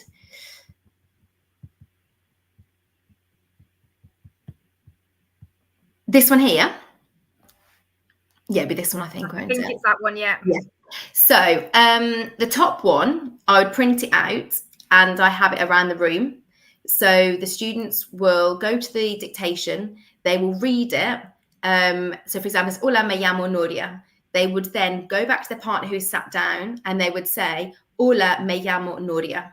Now, if it's a high ability student, particularly I find that I have the context that I work with, then we have Romanian students, we have Spanish, Italian. it's not really stretching them. So what I would do is I would go to them and say, right, I want you to do it in English for me. So they would run back to their partner and they'd say, hello, I am called. So I teach them I am called Nuria. And then they'll go back and they'll go, right, y estoy fatal porque. Then they'll run back and they'll go, and I'm awful because, and their partner's writing this down. So the idea is they have a script, so either in Spanish or in English. And then partner A and partner B is exactly the same. But instead of running around the room to do it, you have one that faces away from the board and one that faces to the board, and they do exactly the same thing. But what it does, hopefully I was trying to show, is the same vocabulary can be split into lots of different activities throughout. So the idea isn't loads of planning. It should be the same vocabulary, just practiced for that depth of knowledge. But actually, as a teacher, it's just adapting it. And, you know, we have those moments where our computer will break down or it won't work. Okay, I've got these I've printed out for next lesson. Let's just have a go at them. Or I've got some quiz trade. Let's do that for a minute while I'm just, you know, fixing the world. So, yeah. Oh, that's brilliant. Thank you very much. I think there's a couple more questions in the comments. If you don't mind, if you've got time to go back and just answer those, or if people who are watching it have any further questions, I'm sure Anne Lies will answer them on that. But thank you very much. That was fantastic. I'm just going to share, as I mentioned before, there's a feedback form, a Google Forms form that I've just shared in the chat with everybody. Just as I said, obviously we're running CPD events, and for our own CPD, in terms of improving our own events, just finding out how you found today's event, whether you've joined live or whether you've accessed the recording, what your favourite takeaway from today's event is. Obviously, we're only at the beginning of the event, so you might not be able to complete that just yet. In terms of, would you be interested in attending future events? As I said previously, we do hold our in-person events in England. So where would be your preferred location? It would be really useful to know where everyone would prefer. I've gone really general with Northwest, Northeast, Midlands, etc. I've gone really general there rather than cities. Otherwise, it will get quite difficult to then focus that. So just if we could have that feedback, that'd be brilliant. And knowing how could we improve our events, I have also included a question at the end of, would you yourselves be interested in presenting at our future events? We've got loads of new voices today. We've got a great variety of presentations, both from the primary and secondary setting. We'd love to hear from you. So if you'd be interested in presenting at future events, please leave us your email address there in that box on the feedback form, and we will be in contact with you with some more information about what is involved with presenting, both in person or online. Our next presentation is a familiar face, is Sophie Mills. Sophie presented at our Manchester event last year. She did a fantastic presentation, and we invited her recently to join the Teachers Talk Radio MFL team, and she's been a massive support to me in preparing for the event today. Sophie applied to present before she joined the team as well, and we just couldn't say no to such a fantastic presentation. So Sophie, I'm going to hand over to you. You are head of your department in your small school, and I'm sure you'll tell us more about that. And you're going to be talking about empowering poor attenders, while maintaining momentum in MFL lessons. So over to you. Thank you, Hannah. So yeah, attendance, it does seem to be, doesn't it, the big issue of late, with the number of children missing from education increasing. And there's new rules and fines being introduced by the government that are making news headlines in our recent weeks. Now, I'm not here today to talk about attendance, but about the impact that this trend is having in our classrooms.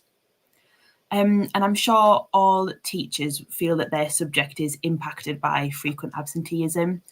And I don't want to argue that things are worse in MFL, but I do really believe that due to the naturally spiral curriculum used in our language learning, frequent missed lessons are really detrimental to our students.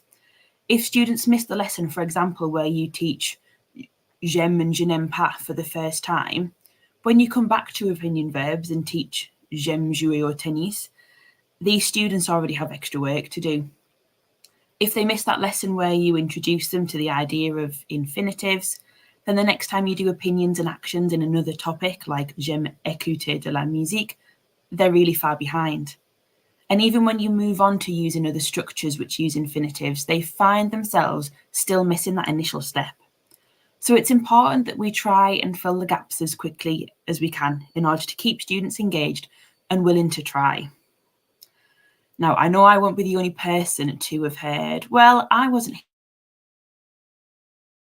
so I can't do this at the start of a lesson. Sometimes it does come from a place of genuine confusion and frustration, but I often hear this as a preface to someone not willing to put in what will be some hard work to catch up. And we all do our best to help our students in our lessons. I started my current role at my new school this year, and in my previous school, attendance was a little bit better. So teachers would, for example, note in key lesson vocabulary in the books of missing students, while the rest of the class were working independently.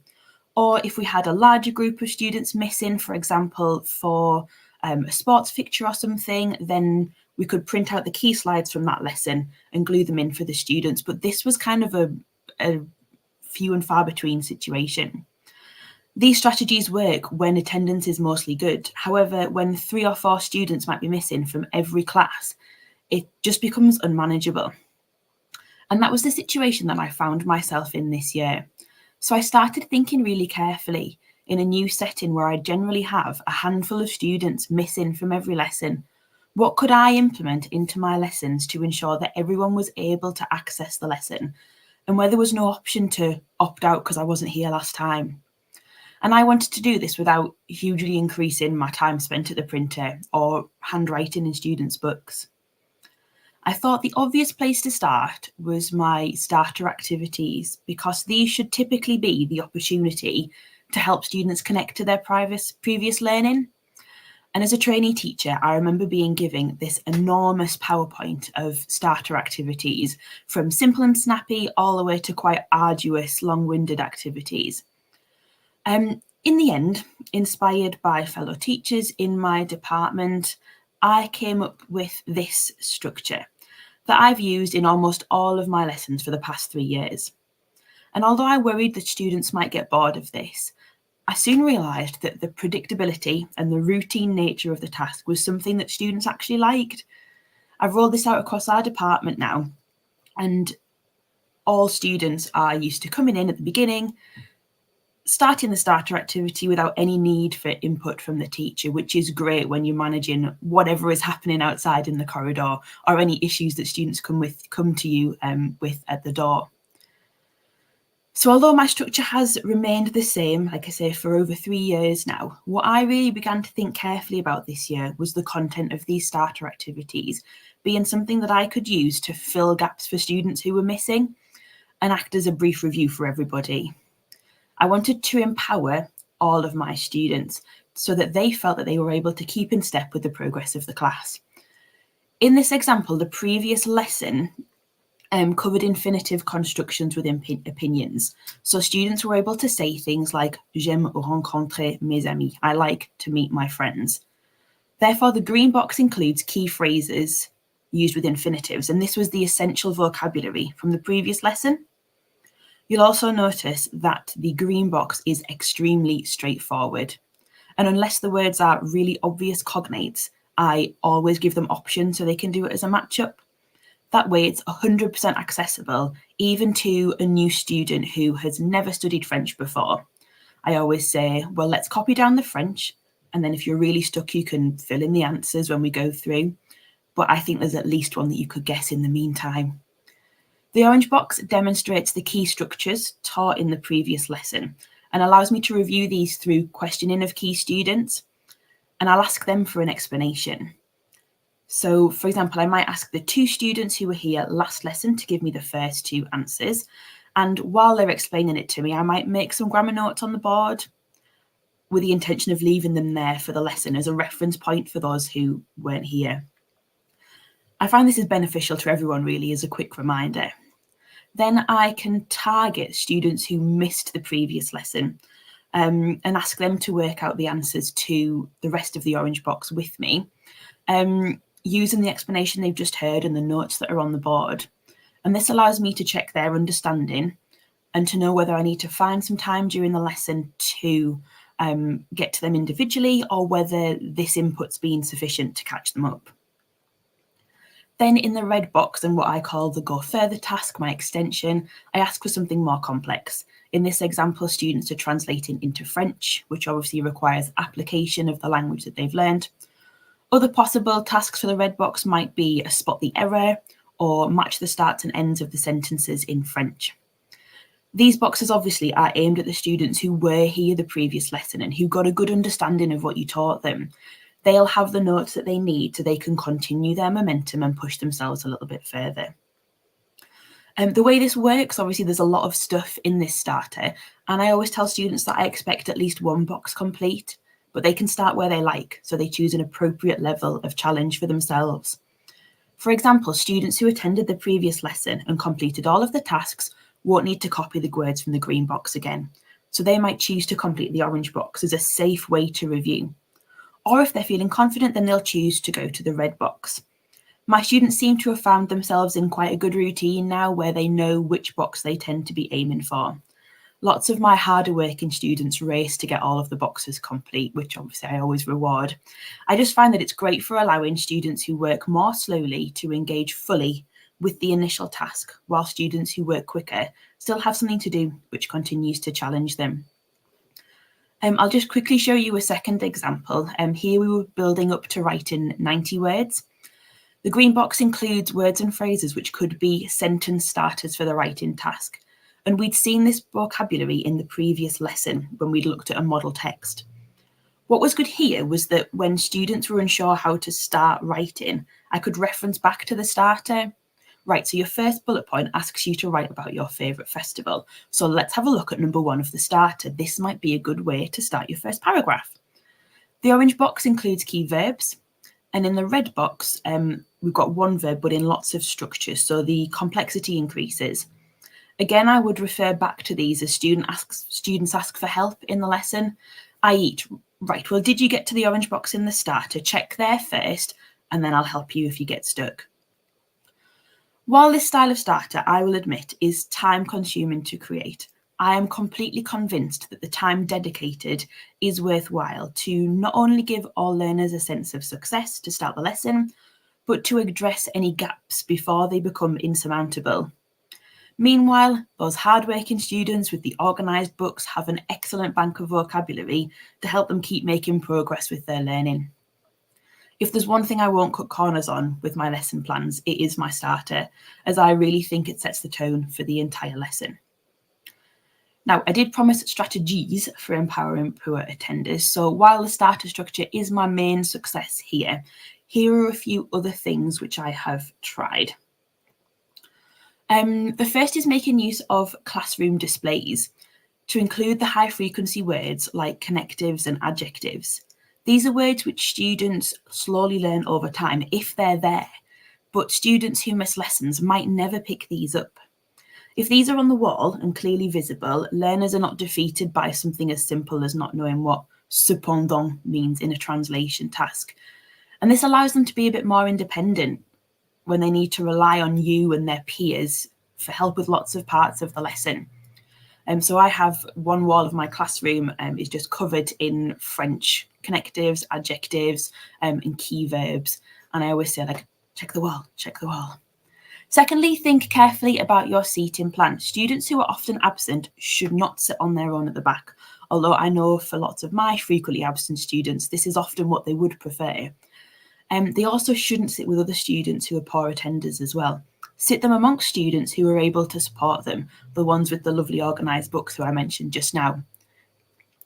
Finally, I found that collating vocabulary and structures from each topic or unit on one sheet of paper, I know some people call these like knowledge organisers, is really helpful. I do this at the end of a topic to avoid them opting out of noting down vocabulary as we go. I know if they had that at the start of the topic, they'd say, oh, well, miss, I've got this already, so I won't write it down. But we all know the benefits of handwriting things for ourselves because it helps them put it into their long-term memory. This means that everything that has been covered is in one place for students to go back to easily. Even better if you can print it on a bright colour of paper so that it can be found easily in their books. So that is it from me. I I hope you found some of this interesting. If you have questions, I'm happy to answer them. And if you have any strategies that work for you, I'd love to hear them as well, because I know that this is not an exhaustive list. Thank you very much, Sophie. That's brilliant. Loads of good ideas there. I think you're right. The starter task really sets the tone for the rest of the lesson, and it's really important to get that right, and particularly how to support those students who have poor attendance, because we want to welcome them back into the classroom and support them to move on, and how we can do that. And I think that's an important reminder. Anne-Lee S has just put, lovely. Love the idea. You taught so clearly, Sophie. Thank you. And there's lots of comments about knowledge organisers and great starters there as well. So thank you very much. In terms of, obviously, thank you. I've just looked at the feedback form and loads of people have already filled it in. So thank you very much for that. It's really clear there in terms of people's views, and there's lots of key things coming through there. So please fill that in if you've got any questions. I just want to share this comment for Darren. Darren is one of our speakers who's spoken a couple of times, I think, Darren, at our events. And I think this is a really nice comment to share. He's just put, do speak if you feel you have something to share. Doing my first ever event a couple of years ago completely changed my career trajectory for the better.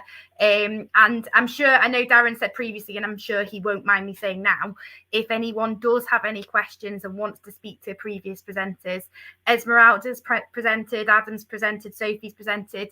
You've got a whole host of speakers who's presented today. I'm sure they wouldn't mind if you contacted them on X to find out more about presenting. We're always looking for new presenters and familiar voices within the MFL community. And if you're interested, just let me know and I'll send you some more guidelines in terms of what we ask from presenters and how that works. I'm going to bring on the rest of the MFL team. I'm not sure if Adam's having a few technical issues this morning, so I'm not sure if Adam's able to join us. But Esmeralda and Sophie have added you. Adam, yes, you are able to join us. Brilliant. Thank you, Adam. Morning, Adam. Thank you for joining us. You've had a bit of a chaotic morning technology-wise. So, but in terms of that, so I just thought I'd like to spend a couple of minutes halfway through the event here before Catherine presents, just talking about the MFL team. Adam and I coordinate the event at the moment and have coordinated the event. I think it's a year now together, haven't we? And Sophie's recently joined Esmeralda. You've been on the team for a while. I don't want to say, I mean, it's 2-3 years maybe now as well, which is brilliant. So I just thought I wanted to take the opportunity just to introduce ourselves. What's our experience in terms of teaching and our roles, and just a little bit more. So I'll start off. Obviously, I'm Hannah Purdy. I'm coordinator. I teach at a secondary school in Manchester, and I think I've lost track now. You stop counting at a certain point, don't you? I think I've been teaching 7 years, but don't quote me on that one. I think it's roughly 7 or 8, and then get into the debate whether you count the PGC year or not. And I'm also a designated teacher at my school for looked after and post looked after children as well. I've been coordinating Teachers Talk Radio events for, I think, since they began, when we were formerly Teach Meet MFL Icons as well. Adam, I'll hand over to you. Sorry. Yeah, I'm Adam. I'm Northern. I'm currently head of faculty at Mossbawn Community Academy in London. I've been here nearly 8 years, but I am moving on at the end of the year. I'm going to be joining United Learning as the director of MFL. I'm also an examiner, so I'm currently knee deep in mountain exams, and I also have written a few things as well. I'm a chartered teacher as well, and I think the things that I'm really, really interested in are kind of looking at feedback, and not just that, looking at students' attitudes towards MFL. And really, I think back to when I became a teacher, and one of the reasons why I love teaching so much, and one of the reasons why I work in the schools in which I do, is because I had some amazing teachers way back when. Elena Diaz was my Spanish teacher, and I want to give back to those kids like myself who maybe didn't have a lot when we were kids, but I want to really, really champion those kind of kids. So that's why I do what I do. Thank you, Adam. Esmeralda, can we just go over to you, please? Hello, I'm Esme Salgado, and I am currently head of MFL at Princess Risborough School. I just been there for a year. and very new to this position, but I've been teaching MFL for 24 years and in different schools, different backgrounds. And one of the things I would say, I love this event because I think it is a voice, a platform, basically to raise voices and to share good practice. I always get so much inspiration. It doesn't matter how experienced you are, what you've done, always something new everywhere. And don't be shy, come and join us because it would be absolutely fantastic to hear you. We do have events online like this one, but we also have events face-to-face if you fancy more. We're going to release the next event, later on in the event for a face-to-face one. So please come along. I think it's very important to share ideas. And one of the things I would highlight about the day today, the importance of this scaffolding. And I think it's been absolutely brilliant. And how much work, and great stuff is going on in the MFL community. I've heard so many comments that, we don't use the textbook so much because this is what we do, how we personalize our lessons. So we want to hear from you and see basically how do you do, what is the job that you do every day that is working for you. Thank you. And Sophie, I know we've heard a little bit about you, but I only briefly touched upon your role, so we come back to you as well. Thank you. Yeah, I already just introduced myself briefly, but the reason that I'm so pleased to be part of this team now is my new job, I am a department of kind of 1.5. So I think in the MFL world, we're really good at sharing ideas, but we have to have the platform to do that. And I think this is a brilliant way to do it. I am the most inexperienced of the team. I've been teaching for almost 4 years now in the UK and previously taught a little bit in France. But yeah, I'm like Adam in that I was really inspired when I was growing up by amazing teachers. And I think that I am who I am today because of the opportunities that I got from teachers who were inspirational and who wanted the best for me. So that is definitely my motivation. And I'm sure we can all agree that that's a big part of why we get up every morning as MFL teachers who face a lot of adversity. So yeah, thank you all for being here today and keep sharing your ideas because I think it's an absolutely brilliant platform to do that. Thank you very much. Christopher's just commented in the comments there about the PowerPoints. With the link that you've signed up on, you'll get a recording of the event. And as I said, I'll also be contacting speakers after today to ask whether they are happy for us to share those presentations, and we'll put them on the test platform under the Teachers Talk Radio account there, so that as a PDF, so you will be able to access them there. And I'm sure presenters, if they're willing to, won't mind sharing those themselves. So in terms of, but thank you very much. I think I've caught up with all the comments. I think in terms of the Google form that I've sent out for feedback, I think it does require a Google account sign in for you to be able to complete that, but it is anonymous. It doesn't pull through your email address unless you provide your email address at the end as a future presenter. And I've got lots of email addresses already on that, which is fantastic for the planning for our future event as well. Adam, shall I hand over to you to introduce Catherine then? Yeah. Hello. Yes. Oh, sorry, this is Piada. Sorry, I thought No, Esmeralda, you go. No. For it. You go for Go it. for it, madam. I was caught off guard. You go for it. You go for it.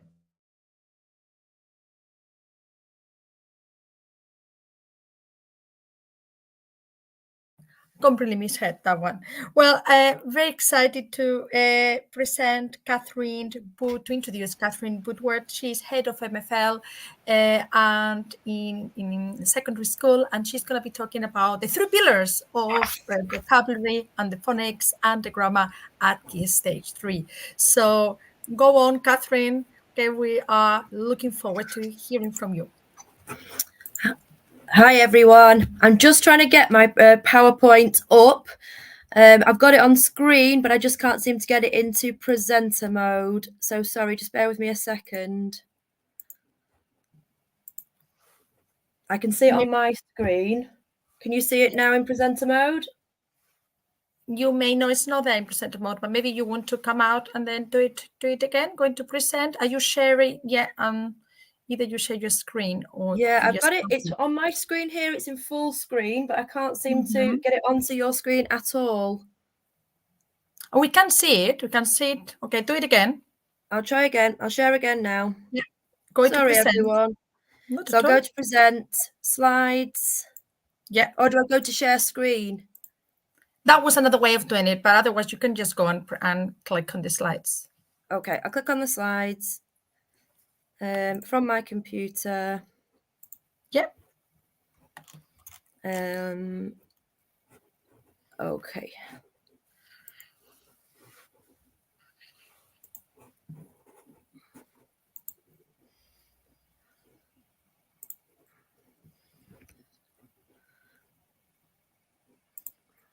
This is the beauty of doing things live. Absolutely. So sorry, everybody. I will Not at all, be. not at all. Please do not apologize. The other way of doing it is you can actually share your screen as well, if that is easier. Yeah, that's what I'm trying to do. I'll try and share my screen instead because I've got it. So I'll just try and do it that way. That's what I've tried to do through Yeah, this. definitely. We could definitely see your presentation there as sharing the screen before. So try to do that. So you can go to present, share screen. Let me open that. Get your comments coming, everybody, as well, and do not forget to tag us. To do the tagging, okay, and with basically #TTR MFL. So I will put that there. So everything you are going to use X, and we would really appreciate it, and keep on getting all your comments as well here in the chat in the event. Right, how is that going, Catherine? Well, it's live on my screen, but I can see from my other screen over here it's not on. So I don't really know how to get it up for you. Oh, I can see this there. Okay, I got it there for you. There you are. I think we can see there. If you just go to the presenter.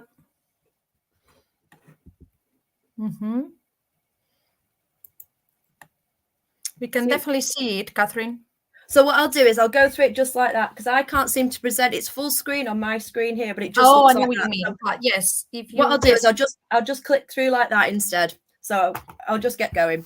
So I'm going to look at embedding phonics, vocab, and grammar in the Key Stage 3 languages classroom. And the first thing I'm going to look at is the Balkan Review. So I've done a lot of work with the Balkan Review, and the first thing to look at is the fact that Part 3 of the Balkan Review is the systematic progress through phonics, vocabulary, and grammar. So this is where I'm looking at today. This review is done by Sir Ian Balkan in 2016. I also had the opportunity a few months ago to hear Bianca Zemka speak, who is the HMI for languages. And she talked about the pillars for progression. And she talked about how vocabulary, phonics, and grammar are not just topics. And actually speaking, listening, reading, and writing are the vehicles for this, but these are the key pillars of progression, as we know. And she talked about how there should be a clear and logical thought about which sounds are taught, the order they're taught in, how these are then kind of pronounced for people, how the children learn to say it, where the tongue is in the mouth, and it shouldn't just be a case of just saying it. So what I do is I have a phonics of the day. So we only have year 7 and year 8 at the moment, and so with our phonemes, we have phonemes of the day. My slides aren't the same as yours again now. I'm so sorry. That's all right, Catherine. Can you see at the moment we do have the presentation up running for you? Can you? I can see that it's still on the embedding phonics page. Okay. On the main screen. So we move it there. To the phonics screen for me, please. The phonemes of the day.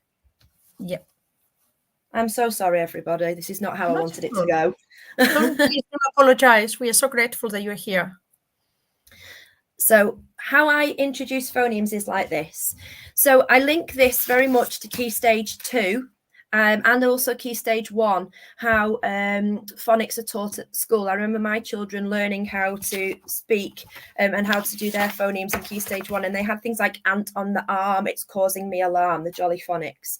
At our school, we also have Fresh Start phonics in Year 7 for those children who are lower prior attainers and don't actually either achieve 100 in SPAG or reading. They have intervention and they do Fresh Start phonics. And so we've got phonics like A, may I play. So I thought this would be a really nice idea to kind of link into our literacy strategy with German as well. So we have IE is always E and B. We've got EU, they always get this sound wrong. So this is oi and noise. So every time we teach them a phoneme, we teach it like this with a little rhyme, and they have to do this as well. So then when we go on to the next slide, this is a Year 7 example of how we would then put this into practice. So we would have missing phonemes. So the missing phonemes would be quite simple in a lesson. We would have introduced those phonemes first of all, and then we'd give them a little sheet. We would say ich spiele. They have to know that the CH is the H in human and the IE is the E and B, and they would write those in. So it's a really quick little kind of activity after you've introduced your phonemes. So that's a Year 7 example. This is a Year 8 example on the next slide, and you can see that we are introducing more and more phonemes. So we've got the systematic approach. We only introduce a few earlier on, and then we get to have more and more as we go along. So we've got this Z sound. The Z sound doesn't exist. It's quite difficult. So we have the S in Sumba, and we have the I in mice. They always forget in German to pronounce the I at the end. So we teach the word Porsche, which we all say wrong in English. It should be Porsche, not Porsche. We teach that right at the beginning in Year 7, and then they learn that. And again, going on to the second example, this is an example from Year 8, where we are kind of introducing the vocabulary before they even see the vocabulary through phonics. So we're consolidating the vocabulary learning and also thinking about those phonemes as well. So they would have einen, Rücken, and they would need to write the EI for einen, and then Rücken, they know that U in choose, and they would have to write that down as well. Again, it's just a little bit of way of introducing vocabulary whilst consolidating the phonemes as well. We also have, I was at the teacher meet last year in Manchester, and I heard Isabel Jones talking about the Freya model to introduce phonemes. So we've done this year as well. So we've got the definition of what these different phonemes might be, sort of the A umlaut, the O umlaut, the S set, which are completely different than English. And then we have examples of that, and we also have non-examples of that. So what do those examples look like? What are they absolutely not? And we try and give some fun facts as well. So we talk about the big mech. So they used to have that as well. So it's just a nice way of kind of introducing the phonics and consolidating them.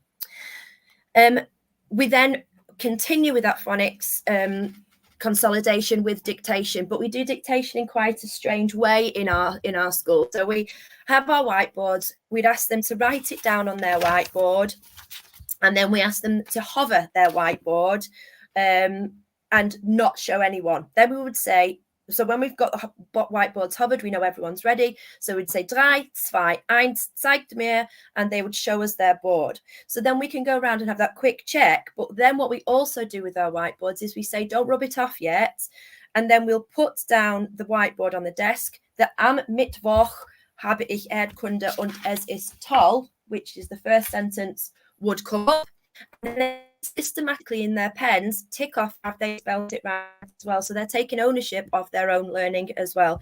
So we're then building vocabulary here, we're building it in sentences, and we're also consolidating that phonic knowledge. And we continue that with am Freitag hat Mathe, aber es ist schwierig, etc., etc. So we'd continue in that way for those as well. We then would continue with paired dictation, where this allows them to speak out loud. Our children absolutely love paired dictation. I've never seen them work so well. And they are really clear about how they need to say the words so that they can understand them. They really try, and they don't rush through it. They don't say it really quickly. So partner A would have that sheet, partner B would have the other. So partner B would start and read out, Guten Tag, ich heiße Markus. Ich komme aus Österreich und ich wohne sehr gern. And they would have to pronounce that correctly. The pupil would write that down, and they swap over after that. So that's another way of, again, of consolidating vocabulary, but also those phonemes as well in context. We build up to a year 7 speaking assessment. This is how we do it in year 7. So there are 3 different forms on the next slide of how we would do this. So they have a reading aloud straight away in year 7. So they would have a phrase here. There's 3 examples, and they will have seen probably none of these words before, maybe müde, but not a lot of them. And that's the point, that they should be able to read words that they have seen and not seen before. And we would highlight the phonemes so they can see what they are. And the little boxes underneath are for us to tick or cross them. So they will then get that feedback back. Yes, you know your O umlaut phoneme. No, you don't remember that D at the end of a word is pronounced as a T. So it's nice and quick feedback for them. And then we build onto that in year 8, where it is actually more complicated. They have sentences to read aloud, but they are not shown on the phonemes. They're not shown the phonemes or given them, so they have to just be able to read them. We give them a few minutes to kind of read this aloud, first of all, in their heads or out loud if they want to, but then they have to read it as a sentence. We don't say speed through it, but just kind of really thinking about how to pronounce those words. And this really does help with their pronunciation. We find that in German now they are not saying things like sport. They do actually say sport, because we've systematically taught SP as the sp sound. So if I go on to vocabulary now, there is, again, Bianca Zemke said we need a clear and logical thought before for the vocab we introduce. We need to revisit them, and vocabulary on its own is worth nothing. So as has been said already this morning, less is more. We only do 2 topics per year. We don't really rush through it. So we really think about what do we want to do. And the next 4 slides are just examples of sentence builders where we go back and retrieve knowledge. So the next sentence builder is one from year 7. So in year 7, we will simply introduce I am, very, and an adjective, connecting it with a connective and why. So I am very what, because but I am very what. That's year 7.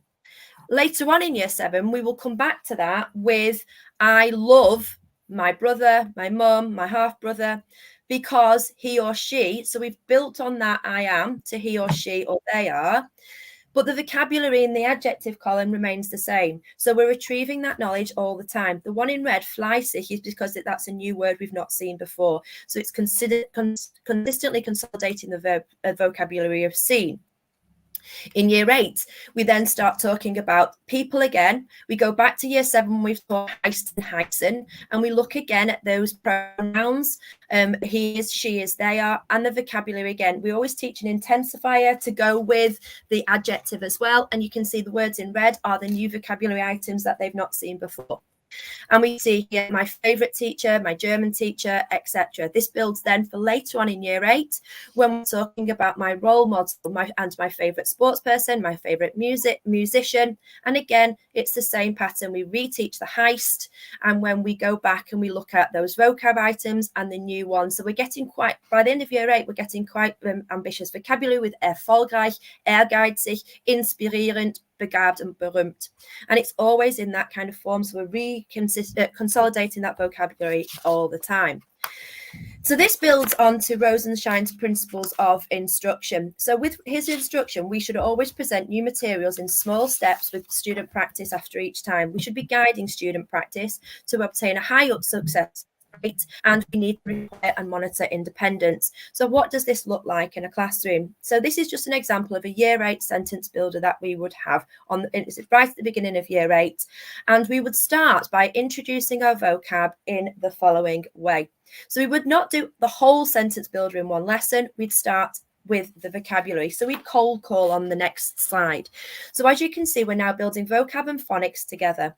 So we have this idea. We've got the phonics on the next slide. So we've got the sh, the air, the h, and the oi, and we've got the phonemes highlighted as well. So we would want the children to say, we'd say to the children, right, we've just been looking at our phonics, and now we're going to be looking at our vocabulary. I want everyone thinking. I would all like you to be ready with an answer. How do I correctly pronounce this phrase?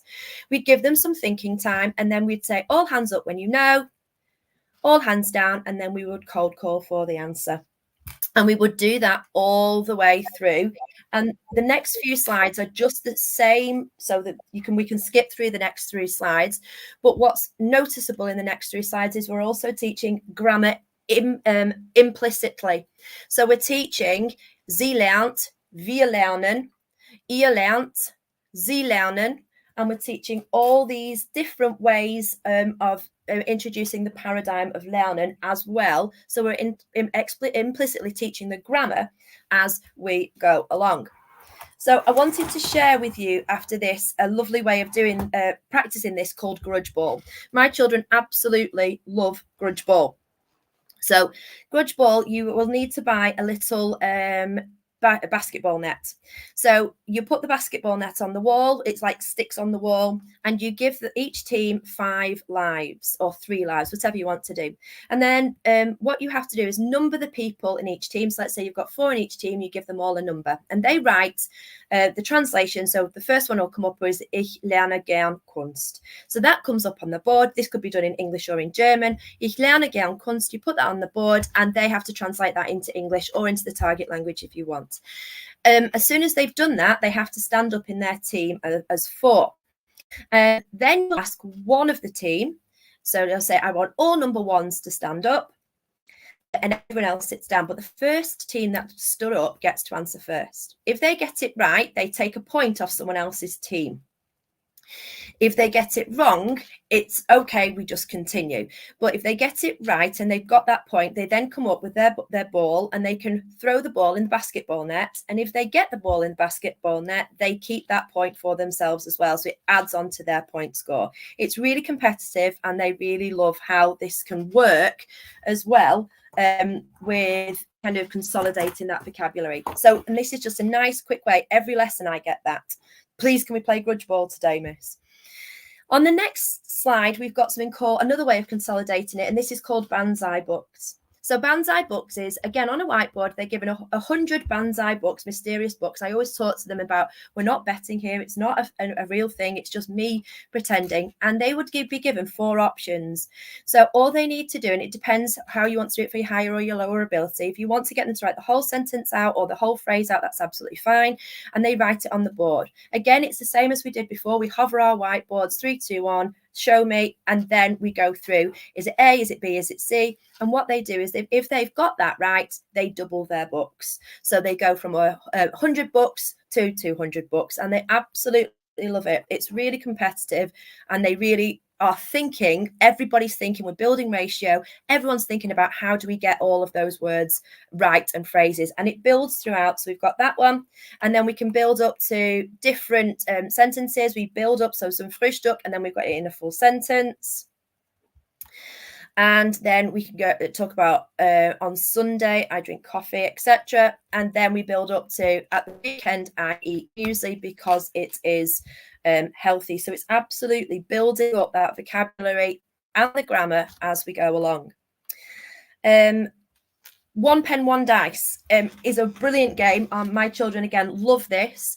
And this is just copying. I know this sounds ridiculous, but sometimes I find that when we do copying, they still copy wrong. So actually having the chance to do this, and they absolutely adore it. And I know you have to deal with the dice noise, but they do love it. So they all have one pen and one dice, and they have to throw a 6. And as soon as they've thrown a 6, they can write. When the other person throws that 6, they take the pen out of their hand in a nice way, and they continue writing, and it's the first one to finish. So again, we're consolidating the grammar here because we've got it in I, you, he, she, it, we form and you form. We're looking at those different phrases. We're looking at vocabulary, and we're consolidating it, the grammar as well. So if I move on now to the grammar slide, we are now looking at, again, Bianca Zemka talks about moving from simple to more complex, and more importantly, being able to use it independently. And that grammar needs to be taught explicitly. So when we look at this, again, we're thinking about Rosa principles of instructions, that we should present new material in small steps, we should provide models and guide the practice, etc. All our students at our school have a a grammar booklet, and it is the same for all sets, top to bottom, and we use that in every lesson. And this is partly because of a cognitive apprenticeship. Collins, Brown and Holland talk about making thinking visible, and that you've got to observe a master doing it before you can get those skills and use them yourself. So we will absolutely talk about the different parts of what we need to learn and model our thinking through that, model our metacognition. So This sentence builder on the next one is colour coordinated. And with this sentence builder, we will look at the fact that the adjectives come before the noun. And when adjectives come before the noun in German, they must agree. We always introduce vocabulary and grammar in this way, and the fact that's in different colours, the pupils can already identify that the top level is masculine. So they can then I can say, well, why have I put that in blue? Well, it's in blue because it's masculine. Oh, and what can we notice about the ending of those adjectives? En, and we will write en in our box in our top on our top line there, so they see it. We'll write e in the middle one because that's the ending for feminine in the accusative case, etc. So they will absolutely see it, but I will talk through my process of why I've done that. So I've got this because. And then this is the last kind of little bit I just want to share with you today. This is an example of something from our grammar book. Everybody has this. So year 7 and year 8, they are absolutely unified and standardized across the whole department. So it will be retrieval practice first of all. This is a year 8 example on the verb lernen. In year 7, we will have learnt spielen and wohnen, which you'll come to in a second later. So we will go back and talk about, can you remember how to conjugate regular present tense verbs? So we will talk to them, we will ask them, we find the infinitive, we take off the en to form the stem, and we add the correct endings, which will then fly onto the whiteboard and with the endings in, and they will have that in their grammar book to write down. We teach grammar, especially the present tense, through a flower. And I know a lot of people will do this anyhow, but we talk very clearly about modelling it. So I would talk to them about spielen. And so I would say we have a seed and we plant this seed. It's like when we plant a flower. We plant the seed in our plant pot. And in our plant pot, that seed will grow. What does it grow into? It grows into a stem. But as it's grown into a stem, it's changed. So can you see spielen's got an en, and then spiel has just the stem. So I'm talking them through my thought process, how I get from spielen to spiel. Then I've got a stem, but then I need all my petals around the end. So I need my pronouns, and these are my petals. What are my endings? And we put our endings in there. So we link like that. We then link back to prior learning. In year 7, we look at the wohnen and spielen on the next slide, and they'll see that. So this is consolidating prior learning. And then they know that, and then they, on the next slide, will then put that into practice. So they'll see the verb lernen, and in their book, so we've kind of guided their practice so far. We've reminded them of how we do it. We've done the flower. We've looked at 2 verbs previously. What do we do here? So here we have lernen. So how do I make the stem? Remember, we take off the en, and then what are our pronouns? And we look at it like that. Then again, this moving from modelling to independent work, we would then do an I do, we do, a modelling. So I would start with I do. So I would have ich lerne Klavier, and I would talk through my thought process. So I know ich means I can see lerne has an e on the end, so that must be that's our flower pattern. That's absolutely right. So this means I learn the piano. I'd also probably pick up the misconception here that Klavier in English we would say the piano, but you don't in German, so we don't need that extra word. So let's have a look at the next one. We're not on ich now, we are now looking at do. Oh, look at our ending, we've got st at the end, so we've got to do that. So I would get my highlighter out under the visualizer, and I would highlight do and the st, and I'd translate that with them. Again, I'd go back to ich lerne, the next one, and then I'd look at 3 and 4 and think, oh my goodness, we've got the 2 same pronouns here, but we've got 2 different endings. What do we know about pronoun sie? That means she. And then what do we know about the pronoun sie with an en? That's that one. And then we'd go on to the we do, where I would then get them to work with me to do it. So the I do is when I'm modeling my thought process. The we do is when they're doing it. And the you do, at that point, we'd be doing it all by themselves. And that's me. So thank you very much. I'm sorry that my PowerPoint slides haven't worked very well today. If you've got any questions, please do ask. I think that was fantastic, Catherine. It was such great ideas and a very good comment. I think everybody loved your crutch ball game. There were a lot of ideas coming that way. And I think it was lovely as well how everything that gets embedded. So you got the phonics, you got the vocabulary, you got the grammar, how everything comes together, and how there's a lot of thinking and making the students think. I think that is really, really important. So it's not just about telling them this is how you conjugate the verb, but what are the patterns? What can you see? And the communication takes over before you do that. I think that was great. Do we have any questions in here as such? Because I think that it's been, as I said, your game has been really, it's really definitely been a winner. Everybody said, I love that game. So that's absolutely brilliant. So thank you very much. And down to Hannah now. Thank you very much, Esmeralda. Going on to our next presentation is from Hannah Foote. Hannah is a Key Stage 3 to 5 teacher of Spanish and French with Spanish specialism, and having been in the career for 6 years now, she is also an ITT mentor. Hannah is going to speak to us today about creating spontaneous speakers for the GCSE and beyond. So over to you, Hannah. Thank you very much. So my PowerPoint should just be loading. There we go.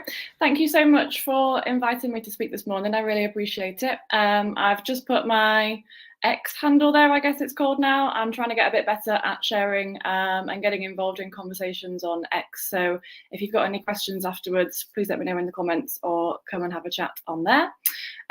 So I just wanted to give a little bit of context for my school background and where I am and how that might be a little bit different to yours. It might be the same. So at our school, we have at GCSE, we have class sizes of anywhere between 18 to 25-ish.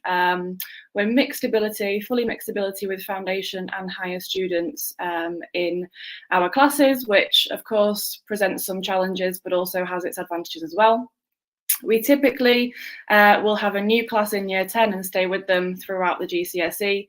We typically have 5 hours per fortnight, and I just added that bit in there as well. So I'm focusing here on the third part of the GCSE speaking exam, and I'm sharing probably 3 or 4 activities that have worked really well over the last couple of years and have resulted in some really, really strong scores from students on the speaking exam, as you can see there. So the first activity that I wanted to share with you, and again, you're probably not going to hear anything new here, nothing groundbreaking, as other people have said.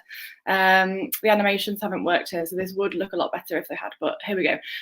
So the first activity I use this almost religiously every single lesson with my year 11 cohort. I introduce this to year 10 classes. So I will show them a topic on the board, and if this had worked perfectly, then the first topic you would see in the box in blue at the bottom would be los trabajos. So we would have studied that topic maybe earlier in Key Stage 3, or potentially we would have covered it in the GCSE in year 10 or earlier in year 11. So the first time that I introduced this to year 10 classes, I'm very conscious of trying to encourage them that speaking doesn't have to be as scary as it seems. And I know that we all probably have some year 11 students who are absolutely petrified of sitting with us in wherever it might be and doing that speaking exam. So I want to try and get them feeling as confident as possible at speaking spontaneously before they get there. So the first time I do this task, I've got them working in pairs. The person on the left of the desk, for instance, is listening really carefully to what their partner is saying. And you can see in the orange box here, if I'm doing this initially, I might have the conversations of, okay, if los trabajos is the topic and I'm asking you to speak for 30 seconds, or possibly more, I tend to go over 30 seconds and sell it as 30 seconds because they end up being able to say a lot more than they think. So initially I will have this conversation. What can we talk about on this topic of los trabajos? Well, we could talk about what a family member does for work. We could say their opinion of it. You know, for instance, mi padre es cocinero y le gusta porque es gratificante. My dad works as a chef. He likes it because it's rewarding. We could then also say what we do for work. We could also say what we used to want to do for work. And lots of my current year 11 cohort beautifully use the siempre me ha gustado la idea de, being whatever it is that they might be. I've always liked the idea of being, beautiful past tense in there. And then also thinking about our ambitions for when we're older, lots of easy opportunities to throw in some spicy structures, as I like to call them. So a cuando sea mayor, así pudiera elegir, when I'm older, if I could choose. So I sort of give them these ideas, plant the seeds initially, and then I'll set a timer for one person to speak for about 30 seconds, just speaking. They can't stop. They've got to keep thinking of more and more ideas. And then I'll ask the person who was listening Tell me something Bob said, tell me something Joe said. Oh, well, they said that they would like to be a chef when they're older. Oh, did they use that spicy structure cuando sea mayor? Yes, amazing. Okay. And then I'll show them another topic on the board. So you can see, for instance, here, el ocio, that would be the next topic. So the other person would now be speaking and the initial speaker is now listening really carefully. And again, what can we talk about? Well, we can say that I love to play football in the park with my friends, or the cinema, as I'm sure we've all heard millions of our students saying in the speaking exams recently. Everybody goes to the park or the cinema. We can also say something we don't like to do and why we don't like to do it. And I guess this pulls in from Vincent's presentation this morning, if you were listening as well. We're trying to think of ways in which we can just extend, and further develop our answers. So this I use almost every Year 11 lesson at the beginning. It just takes 5 minutes to do. I get a little bit picky, and if I hear lots of aburridos or lots of divertidos being thrown out, I might put some language on the board that I'm banning. I'm saying, okay, I'm bored of hearing the adjective interesante, don't want to hear it anymore, think of something else. Just again, to keep trying to encourage them to think of different ideas and keep speaking for as long as possible. I know that they won't speak for as long as possible in the actual exam, but I found it to be really effective in just getting them talking. There's no pressure, it's very low stakes, and they get to see as well, I'll typically do 4 topics, so each person will speak twice, and they might also identify then a topic that they need to go back and do a little bit more work on. A second idea, again, this would be beautifully animated if they were working, but you've got it all at once. So this has a simple question, one simple question: ¿En qué te gustaría trabajar? What would you like to work as? And students have to work by responding out loud in Spanish to the question. So again, we're in pairs, and let's say if I were answering first, I'm creating a response to that question spontaneously out loud, and I have to include in my answer, I have to include those 3 boxes in grey. So my answer must include cuando era joven at some point when I was younger. It has to include me interesa, it interests me, and it has to include voy a hacer. So you can see I'm really trying to push certain structures here. I'm pushing the use of the past, present, and future tense. And my partner, who would hopefully be listening to me, is just going to keep a tally on their fingers of how many of these phrases I've used. So if I've used a cuando era joven, yep, I've got that one. Oh, then I've also gone into me interesa, etc. Then the orange box would magically appear, and the other partner would have a go at answering the same question, ¿En qué te gustaría trabajar? They've now got 3 different phrases that they have to include in their answer. However, if you're feeling spicy, if you're feeling up to it, you can also try and add in the previous 3 boxes in grey. Again, the partner would just be keeping a tally on their hands of how many that person's managed to include. And then you might do it a final time, and you might do it a 4th time if you wanted to make this fair. So you can see in each of those coloured boxes the sorts of structures I'm trying to include. I'm trying to get at least 1 tense, mainly 2 here in each answer. So I'm trying to get students to extend their answers to be becoming more routinized, I guess, in including different tenses, including different opinions, and trying to include a bit of spice where we can as well. Students really love this because they've kind of got the freedom to answer the question. You know, there's no barriers, there's no specific way in which they have to answer the question. They've just got to keep talking. And again, I might set a timer for 30, 45 seconds. As I set the challenge of including more and more phrases, then that time might go up to a minute. A third task that I have found to be quite effective is this one. Absolutely not my idea. I'm sure that everybody has tried this task at some point in time. I have been working recently, and I know there's a couple of other speakers who have as well, on proofreading and editing some EPI books that have come out recently, and this is a task that I've adapted from there. So I used to do a survey with my classes at GCSE quite regularly.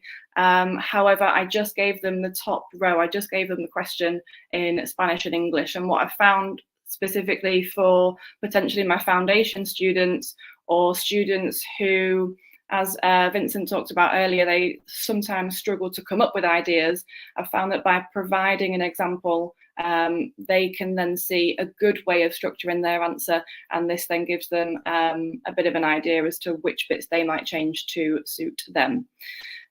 Notice the challenge there as well. So some students, you might have found if you've done this survey yourself, some students will say the same answer again and again, which is great because that answer is then hopefully going into their long-term memory. But actually, if you can give a different response to every person, then you're really, really demonstrating your breadth of vocabulary, which is brilliant. And my final activity then, which I think I've got time for, this one has, when I'm planning this task, I'm thinking specifically of higher ability students, and I'm also thinking about those students that I'm going to try, that I'm hoping are going to carry on to Key Stage 5. We're quite lucky in our current school that we offer A-level Spanish, French and German actually, and we have really strong uptake in recent years. So this activity you might have tried. So the task is called Taboo, and I would print out each of those pieces of vocabulary, el fútbol, los caramelos, etc. And they'll just have a pile of pieces of paper. Again, they're in pairs, and they would have to try to explain what the word is without saying the word. So you can see the example there of football. So the Spanish there is an example saying it's a sport that you play in a team. Normally players play in a stadium. You need a ball. So hopefully you might get to the answer of football there.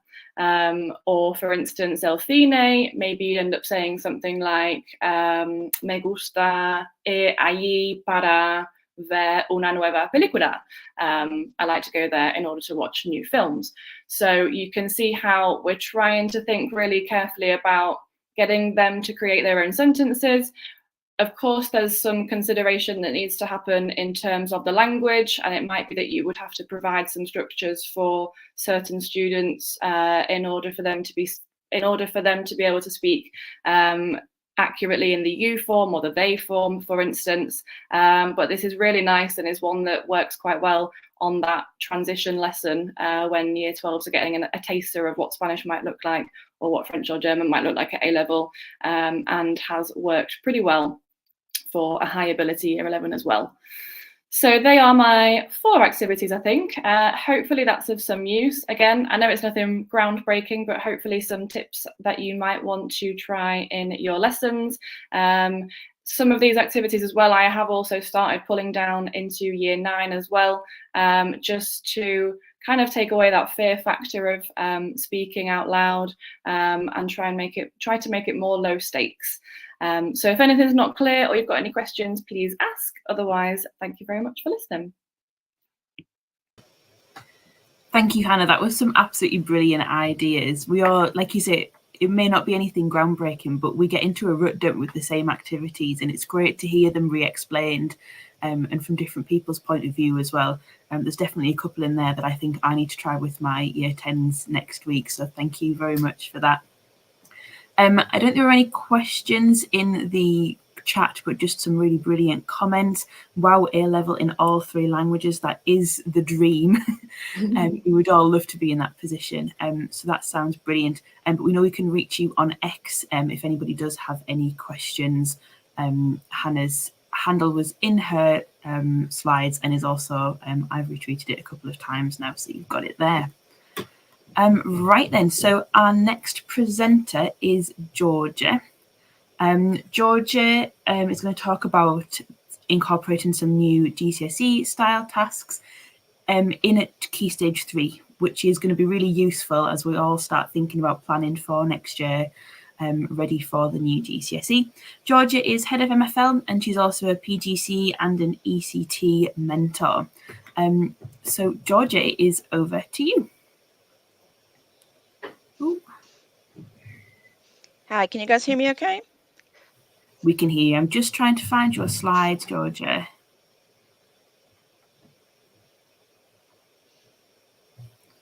Georgia, have you uploaded your slides yet? I did send them over. Okay, they're not in the... Okay, you'll just have to bear with us 1 minute while we find Georgia's slides. Can you, if you click on the bottom Shall where I it do says that present, from my Georgia? end? Yes, please. If you go at the bottom at present, and then you should be able to add them there.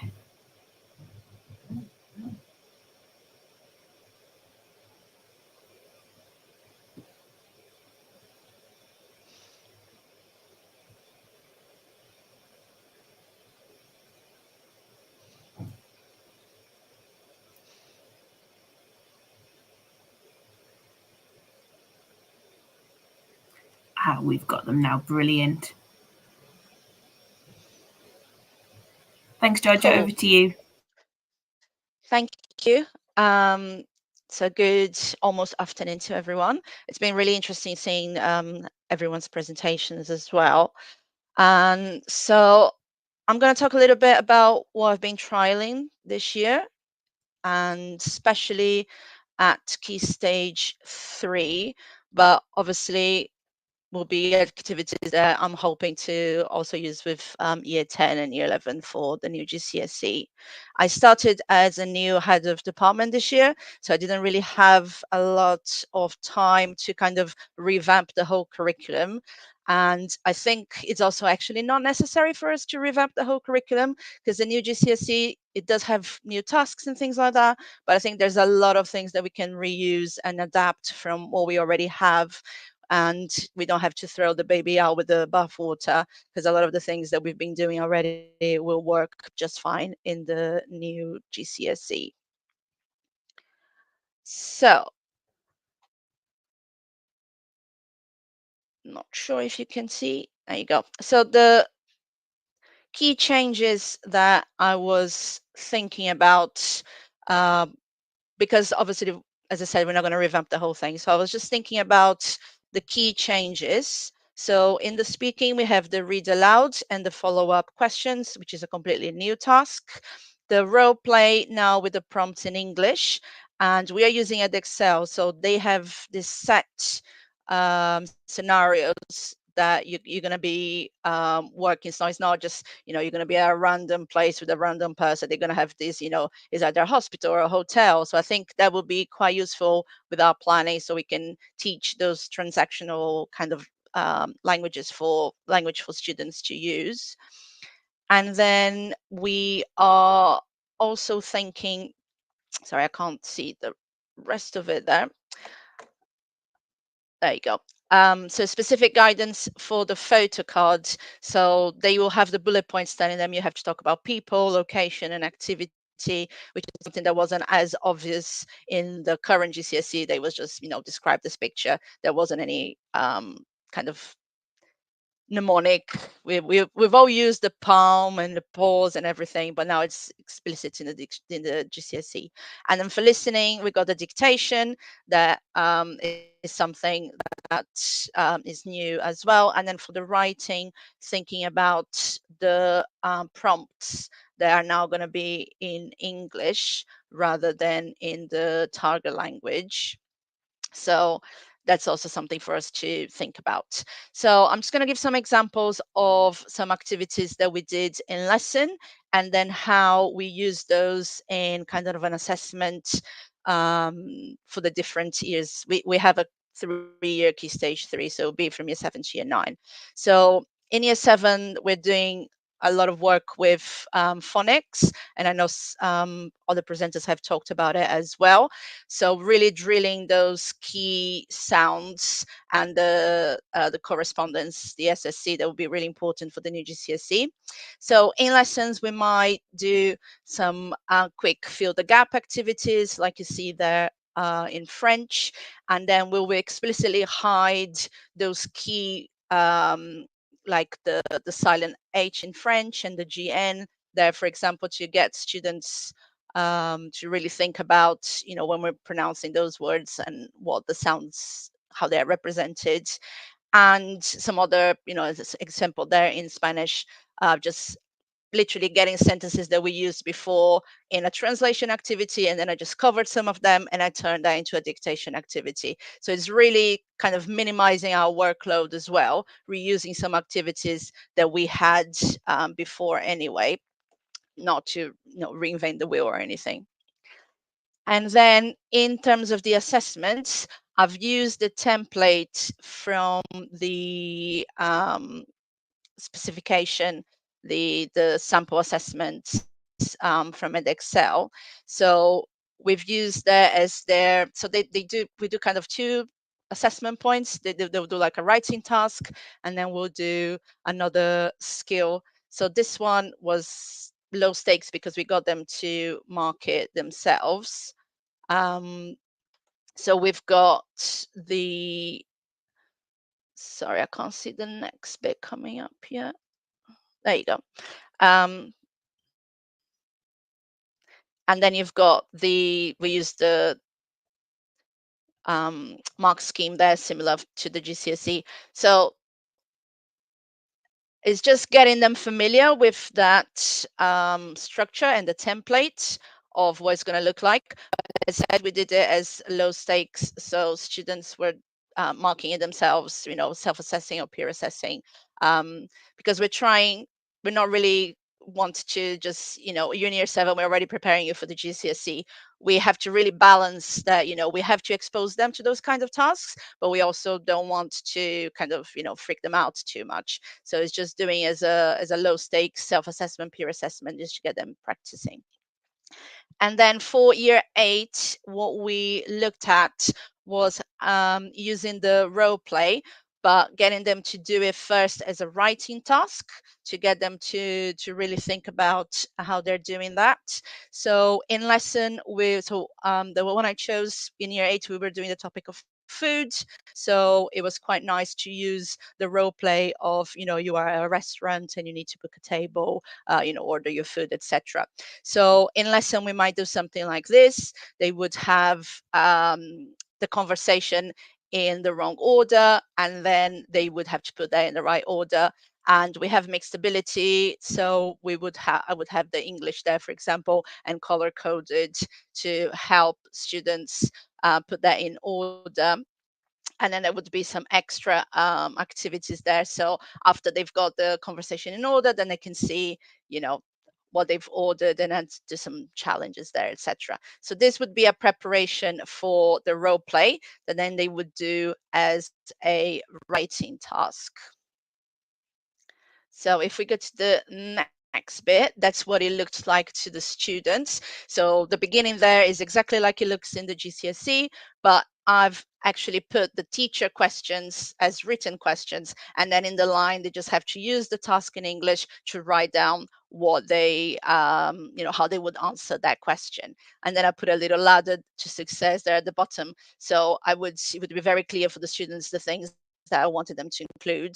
And I said that, I don't want one word, you need to develop as much as possible. So I know obviously in the actual role play, they don't have to develop as much, but we're doing this as a writing task, so just getting them into the habit of doing that. And there's no issue if they do that in the role play, it's good practice anyway. And then I've got an example next of student, sorry, that is just a little bit bigger there so you can see, because I know it was quite small.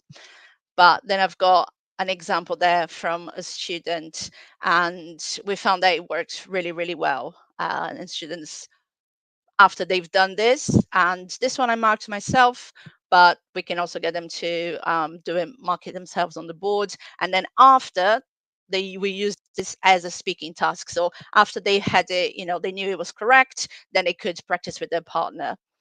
And then for year 9, we were looking at the photo cards. And then now that they have this explicit, people, action, location, I didn't like PAL as a reminder. I thought it was a bit boring. So I just changed location to whereabouts to do a paw, because you can put a nice little dog's paw there. And I just thought it was nicer for them to remember.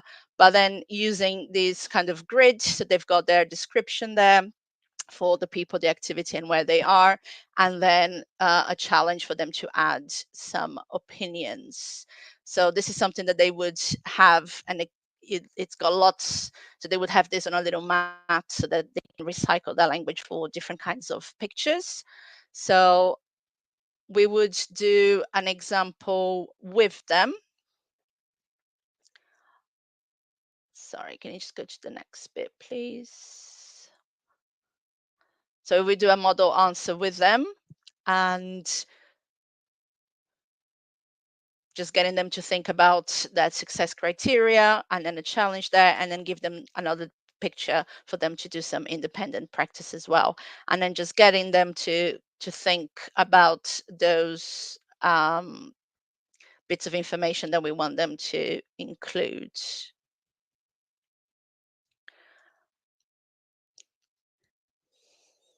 Oh, I think they went a bit too fast.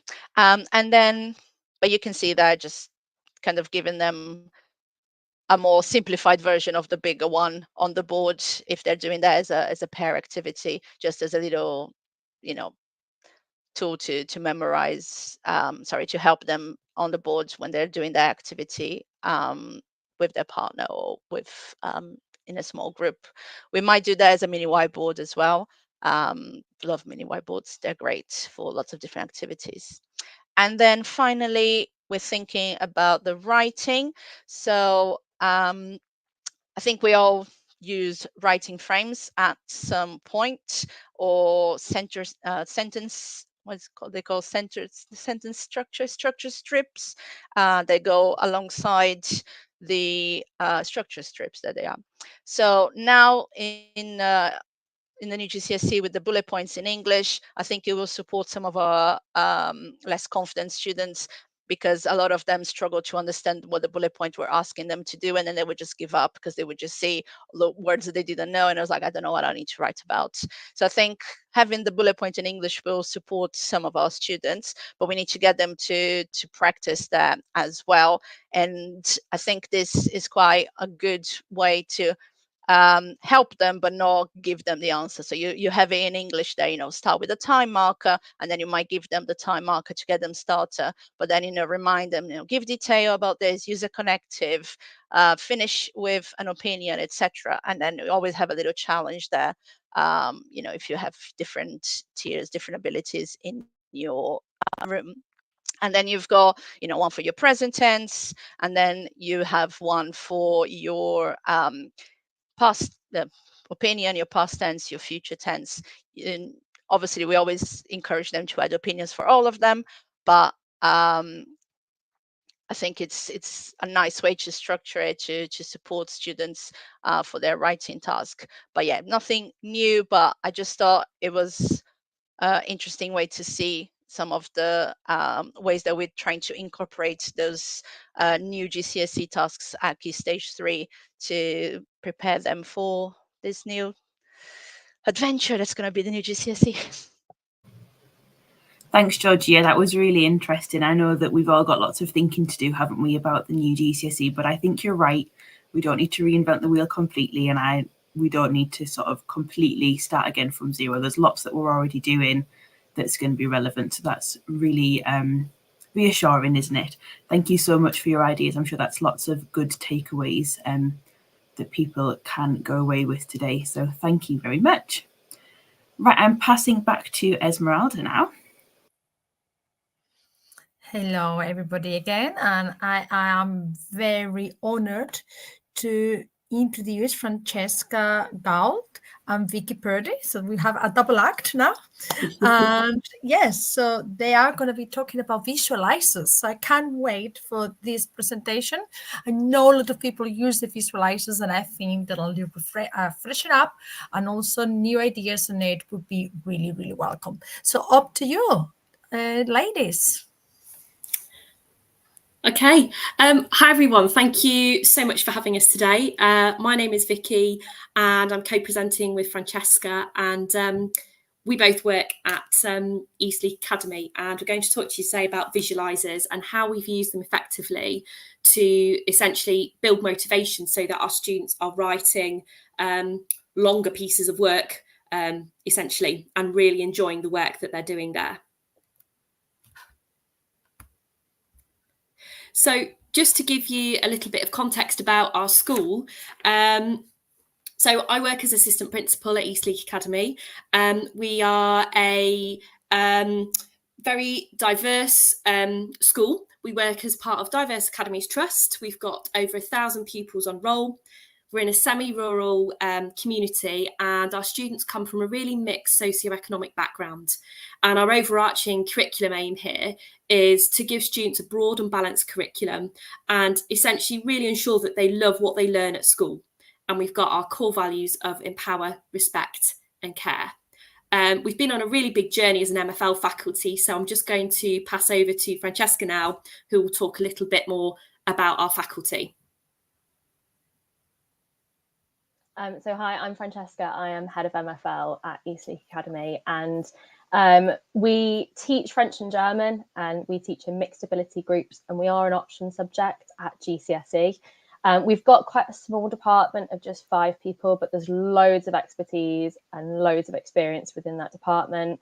It's also quite a diverse dynamic. So we've got SLT in the department, we've got part-time members of staff, and a real range of interests. So we find that our faculty time is really, really precious, and our key priorities are kind of defining those is really important to us.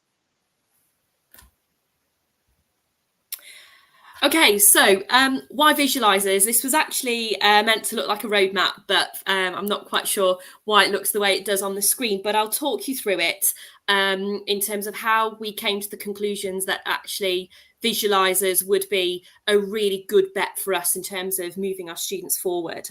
So we essentially triangulated some data here, and the first part of the jigsaw came down to exams analysis. And when we looked at this in detail, we compared it against schools that were very similar to us, and also nationally. We realised that productive tasks were our focus area. So we knew that our students were getting a lot of classroom input, but actually that wasn't translating into an exam scenario. And we could see that across both French and German, and across both foundation and higher tiers. We knew from this analysis that actually the receptive tasks, that our students were doing really, really well in it. But actually what they weren't doing was connecting up the vocabulary, the opinions, and the tenses that are so key to speaking and writing. The second piece of the jigsaw here was quality assurance. And essentially the message that we got from exams analysis was mirrored here. So when we met as a faculty and we looked at our students' books, we noticed high engagement with receptive tasks. Our students were they were very confident about using complex vocabulary, but we often noticed that writing tasks weren't always completed. And again, we could see that in lesson drop-ins, that actually as a team, we maybe needed to allocate a bit more time to allow the students to think really carefully about how that was going to be put together and how they could make the most of the mark scheme. The third piece of the jigsaw was student voice. So again, they told us they really enjoyed learning languages, and they felt confident with the vocabulary, with the types of quizzing we were doing, with the homework every week, that we set them around vocabulary, but they weren't sure how to plan an extended piece of work confidently. And they weren't sure kind of how to do that on their own as well, without kind of the teacher really heavily guiding them through. So really what they told us was that they knew lots of vocab, but they wanted to know how to put it together and succeed. So this information also really resonated with some of the CPD that we've done as a team, because we've attended some CPD by Gianfranco, and he talked about having to explicitly practice the vocabulary within the context of a specific skill. So when we were thinking about our team improvement plan, it's something that all faculty areas do within our school and actually within our trust. We knew that putting productive tasks were really kind of, they had to be at the forefront of that team improvement plan to inform our next steps. So in terms of thinking around our team improvement plan, we actually referenced the Great Teaching Toolkit by Evidence-Based Education, because we felt it was a really reliable source of research, and it was a really useful tool in terms of making some best bets around the next steps for our students. So you can see that there's a summary on here. But in particular, we wanted to zoom in on these two aspects. So this toolkit talks about creating a supportive environment. There's lots of aspects to this, but we felt that this particular area around high expectations and encouraging learners to have a go would work really well for us, because we know in languages that students have to have a go and make a mistake in order to learn from it. So that was really, really important, that the students felt comfortable to be confident with the writing as they are with the vocabulary, and then kind of really reflect on that. So we thought that visualizers were a good tool for this. And I know Francesca's going to talk in a bit about how we've used error correction to really kind of maximize that. And we also knew that our students had to think really hard and essentially develop some self-efficacy. So again, we thought a visualizer would work really well here in terms of the teacher narrating the thinking first, clearly referencing the mark scheme and what exactly had to be included and what didn't need to be included. So we felt that point 6 from the Great Teaching Toolkit really was a good point to drive things forward. And taking those two aspects into account, we knew that obviously motivation was also going to be a key ingredient here.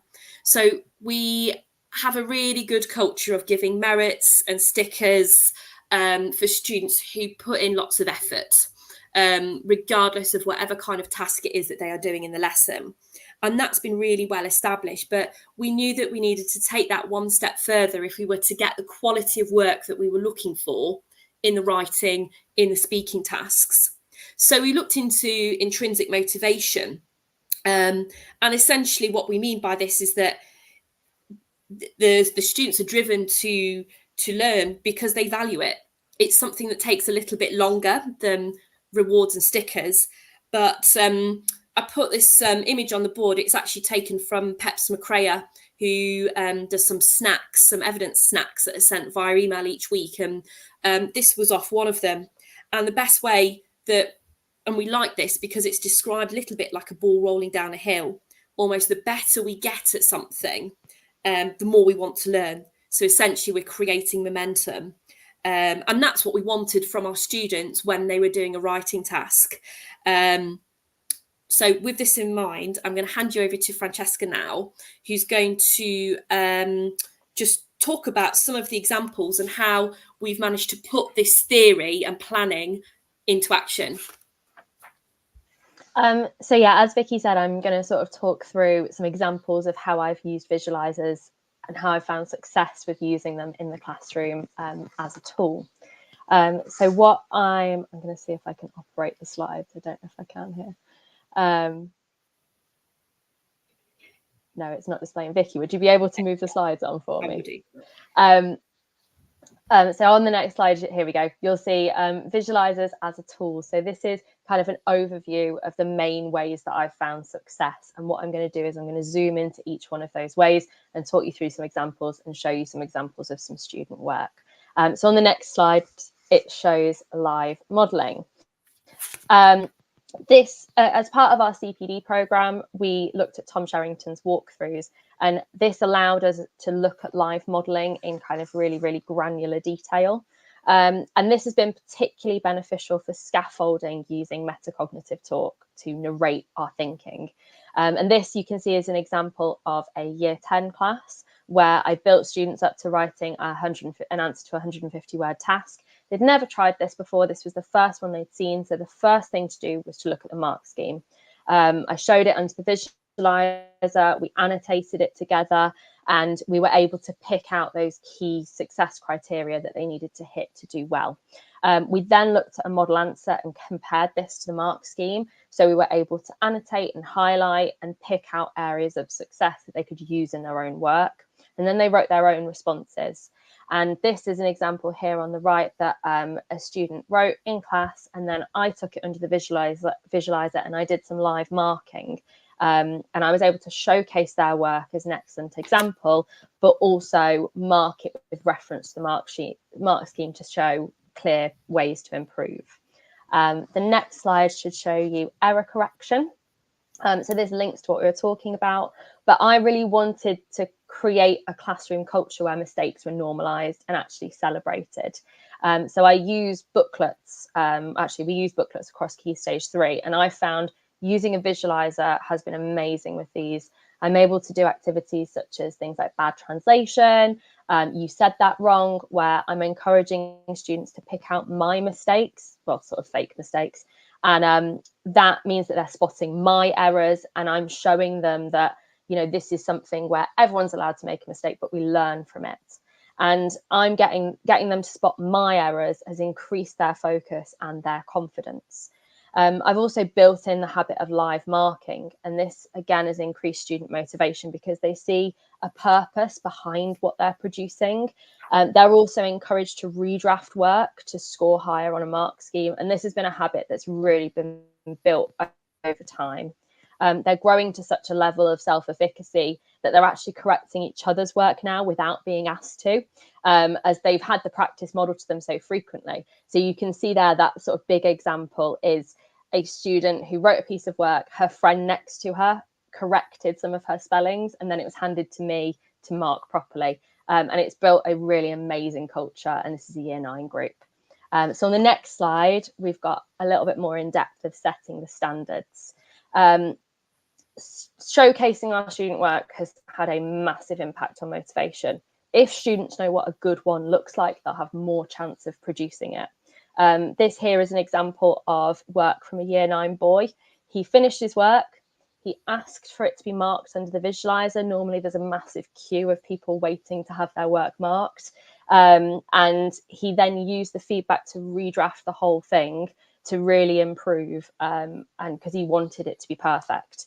And these sort of different steps and scaffolds have allowed students and empowered them to produce language independently through a gradual build-up of complexity.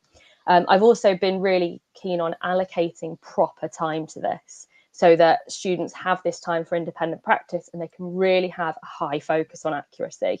And then they're able to see the results of this work. Praise is therefore much more targeted, and it's much more meaningful as it's tangible. And this then has led to increased intrinsic motivation. And this has been much more powerful as a team than just merits and stickers.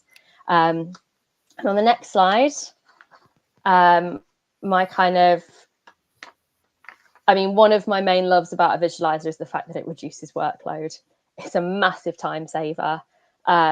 It also, this culture that we've created, this intrinsic motivation, and these worked examples, it's reduced workload because classroom culture has really thrived. Students still do receive physical rewards. You can see my little praise chart there.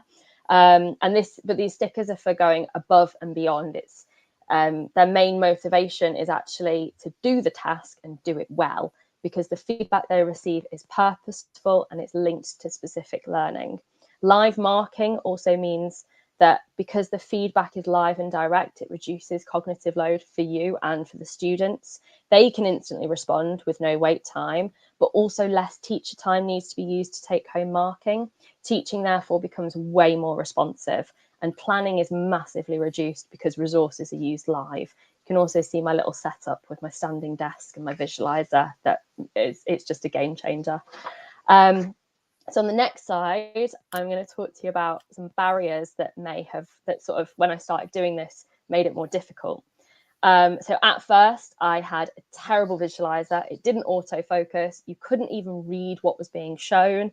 And I actually had to sit down to use the visualizer. So I got a better quality visualizer, and I also got a standing desk. So this visualizer autofocuses, so you're not messing around with little buttons and things. And it's also, the standing desk means that I can see the entire room. I've got more classroom presence, and I never have to face the board. So my back is never turned to students. So I can always see what everyone's doing, scan for engagement, and it has massively increased that level of focus in the classroom.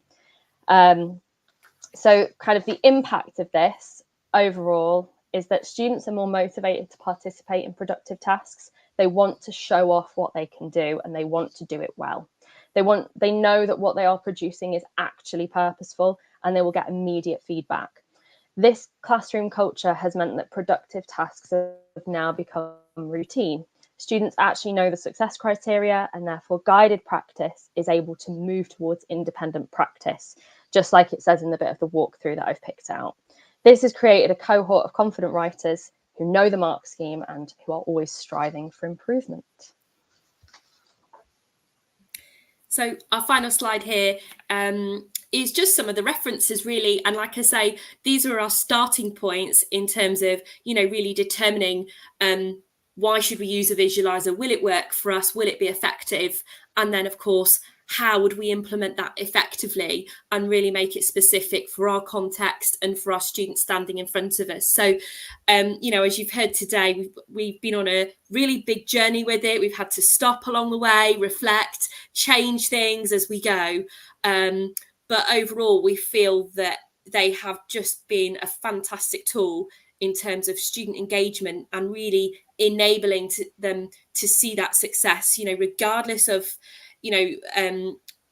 I suppose, their end point with languages. And it really has just absolutely changed things in terms of student engagement and them really wanting to do well. Thank you so much, ladies. I thought that was fantastic. Very good ideas. And I loved as well, like all the other presentations, how there is the scaffolding. How do you do that with the students little by little, which I think is really, really, really good. And how you embedded this approach as a whole department, because I think that really was probably, I don't know, but from my point of view, I think that is key to make it successful, because if one teacher does it but not everybody else, it's not going to have the same impact. I cannot see any questions there, okay, but lovely comments, okay, over there. I love the fact, yes, how to make students successful and experience success and be proud of their work. I think Sophie Mills was commenting on that, how I think that is so important, and actually celebrating what the students are doing. So I think that is really, really good. So thank you very much, ladies. And I am now going to, yes, it's up to Sophie now to introduce our last speaker. Can't believe it. We're up our last speaker. I really can't believe this morning has flown over. And we've had almost 250 people join us watching over the course of this morning, which is just absolutely brilliant. And we really hope that you are taking away some really good nuggets of ideas ready for your lessons next week or for planning into September. Our last speaker is Natalia Korn. Natalia teaches in a secondary school. She teaches MFL, and she's going to be talking about strategies for engaging our lower ability learners. Really important thought. So take it away, Natalia. Brilliant, thank you. Good afternoon, everyone. What a brilliant event we've had this morning. So many brilliant things that we can take back into our classrooms and back into our schools. So as we've already said, from the final slot this afternoon, I'm going to be talking about unlocking the potential of our lower ability learners and strategies that we can use to engage them in the classroom. So just a little bit about me to start with. I've put my X handle there at the bottom. I'm currently teaching in a school in Cheshire, and I teach across French, German and Spanish. And the classes that I'm going to sort of be referring to today, I have 3 classes, 2 which are year 7 and 1 of which is year 9, and they are lower ability groups. So they are bottom set at Key Stage 3 in our school. Classes are we're setted with English for MFL. And I also have a year 10 class, which is mixed ability, and there are students in there that will be looking at sort of grades 2 to 3 and students in there that will be 6s, 7s and above. So the strategies that I'm going to talk a little bit about today, it's really important that I know there are a lot of views on setting whether it's the right thing to do or not, but whether you are teaching a mixed ability group or you've got a group that may be similar to mine where they are quite small class sizes. I have between 7 and 10 students in those Key Stage 3 classes that are those bottom groups. The strategies that I'm going to talk about are applicable across every class, because in each class we have students that we have, the middle line where the majority of students might be, and then you have those students that are above and below that line. So with those classes, there are challenges that we can face, and I've just listed them on here. So the first one, attendance. We have students that may have reduced ability because they're not in school a lot of the time, and those two can often go hand in hand, might be for health issues or home situations that they don't attend school a lot of the time. They're missing from the lesson and therefore they're not engaging with the content because they're not in the room. The second is behaviour. I think there can be more behavioural challenges that come with lower ability because of the next 3 that I'm going to talk about, the lack of confidence and engagement, but also a cultural and self-image element to that. I often think, how do my students feel when their peers are in a class of 32 students and they're in a class of 8 or 9, they know that their class is different. They know that they're in a group that aren't a high ability group. And therefore, it's about having realistic expectations, but at the same time, also providing challenge for those students that in that class of 8 students might be sitting in the top 1 or 2. So having the expectations that, everything is still completed to a really high standard. Lack of confidence is a really big thing in MFL, particularly with speaking. We know how difficult it is for them to speak out loud, but also for those students that are identified as weaker learners, they might have low confidence across the board. It's not just in MFL where that's applicable.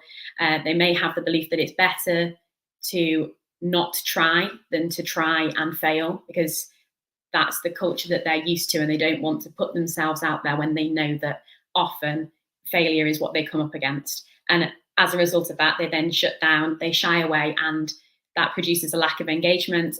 Some students will just tap out when the work becomes too challenging, or they don't put in the efforts. They can become quite apathetic.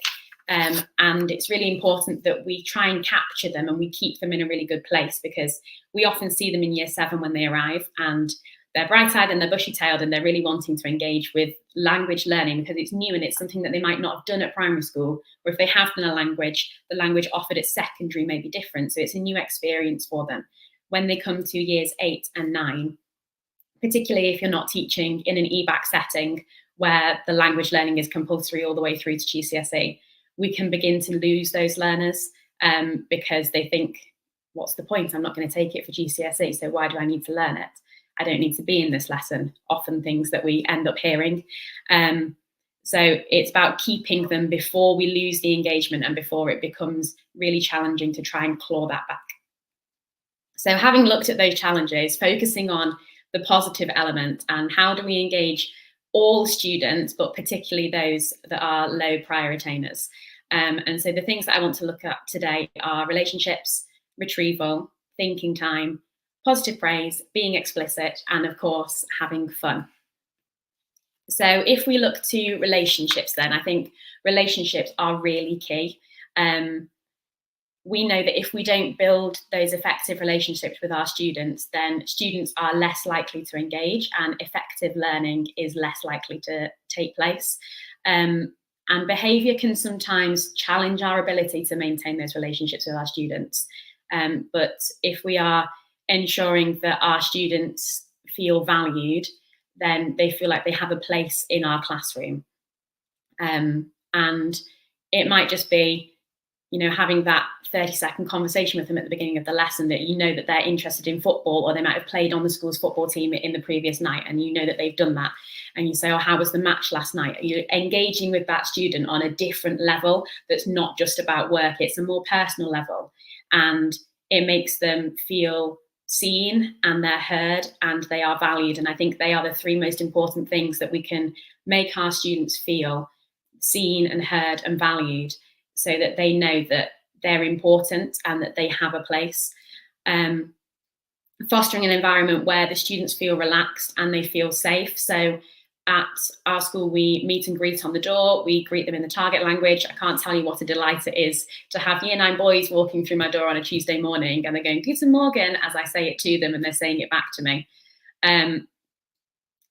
I think if we build that relationship with them, they have a much more positive outlook on our lessons, and that then helps the engagement that they have in our lessons. But also recognizing that no matter what happens in the lesson, each lesson after that is a new lesson. It's a clean slate. It doesn't matter what has happened before, because it's a fresh start. Looking at a bit more of a pedagogical element, and looking at retrieval. So we've heard a lot about this already this morning. Some of this is just a reiteration of that. So each of my lessons starts with a retrieval task that will revisit prior knowledge from possibly the lesson before or a couple of lessons previously, but it's knowledge that will be needed in the lesson that's being taught. We know the benefits of retrieval. We know that it helps to promote more fluent recall. It helps to build those foundations that are really crucial for all learners to grasp, to be able to progress. And it's also important to incorporate some challenge into those and have some desirable difficulties. If we are making it really easy, again, that can lead to disengagement because students will fly through it and then they will sit there whilst you're doing the register or you're faffing about, sorting out whatever's going on in the corridor outside. So if you consider for your lesson what is important to reactivate to get the most out of the lesson that you are teaching, but also think what is there in that as well that I can use to set as a baseline that's accessible for everyone to complete, and then build in some level of accessible challenge as well. So here's just a few examples. These are all from lessons that I've taught in this week that's just gone by. There's one in Spanish, one in French, and one in German. So the Spanish one is from a year 7 class, and so they had to match up between the English and the Spanish. So that provides them, they have got the answers in front of them, they're just having to match them to each one. And I print these out on a worksheet for those classes, and the worksheet that I have in front of them also mirrors what's on the board, because then what they're looking at up high on the board and what's below them on their desk is exactly the same. So that helps with their cognitive overload as well. In the French example, they were to translate the sentences into, put them into the past tense. And so for some like high flyers in that class, they would just be able to do that off the bat. But for some of them, they would need a reminder of je becomes j'ai, tu becomes tu as. So they would need that and a little reminder of like what happens to our verb, what happens to the ending. And then for the German, this is one that I did in my year 9 class. So we were looking at misconceptions and what might come up in the lesson, looking at those little words as well. So the first one, so they had to spot that the error was that it's not I don't like to play, it's I do like to play. But what was really interesting in that lesson was that the students were then actually able to tell me, well, if I wanted to say I don't like to play football, I'd have to say ich spiele nicht gern. And so they were able to tell me, actually, this is what I would need to do to modify the German sentence to make it fit the English, which I thought was a really good level of challenge that we added in as well, because they took the task and we took it one step further, which was really good. Looking at thinking time as well then. So we all know how it feels to be asked a question on the spot and think, I don't know what the answer is. And then 3 seconds feels like a lifetime and you just want the ground to swallow you up. And students, they feel that on a completely different level. It can be quite threatening for them, I think, when we ask them a question and they go into panic mode and they don't know what the answer is.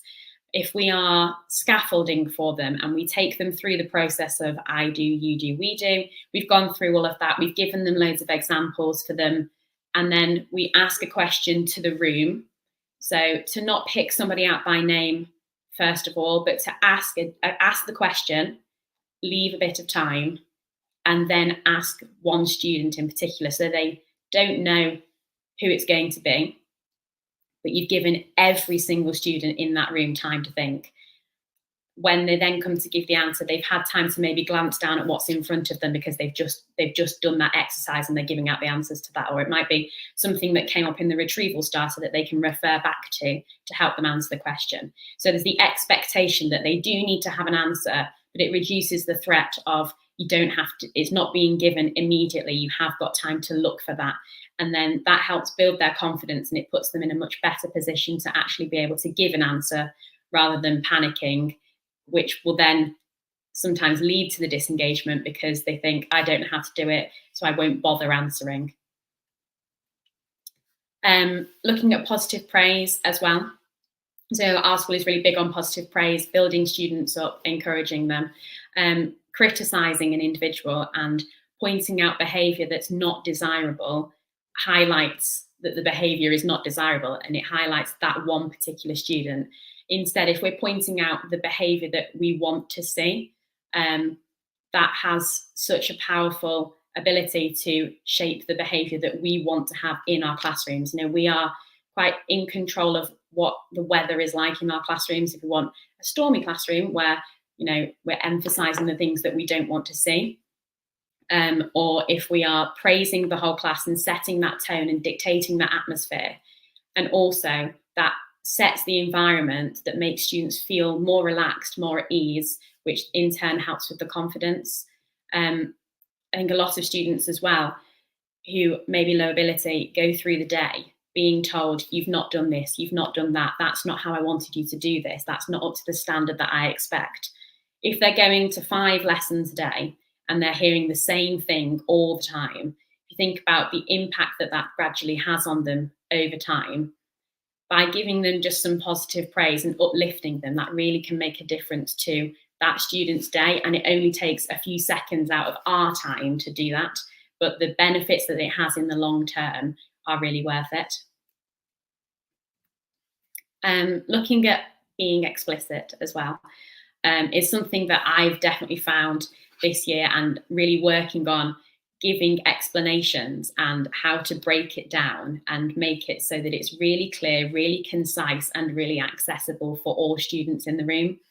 Having an awareness of cognitive overload as well. So we know that for everyone, we get to the end of the day, and sometimes I'll get to the end of a Wednesday and my head is absolutely mashed and I can't take anything on, and someone will ask me a question and I'll be like, can you repeat the question, please? Because I don't actually know what you just said. I didn't take it in. If we think about our students and how much information they're given throughout a day, sometimes in just one lesson, it can be so much, it can be so overwhelming. If we're breaking everything down, making it really short, really concise, giving lots of examples, lots of time to practice, modeling everything, doing the I do, we do, you do, taking them through everything step by step and checking their understanding at each point, so you know that if you're going to come up against a misconception or something that they've not quite understood, that can then really help. Spending a little bit of time and maybe a little bit longer than you would with a higher ability class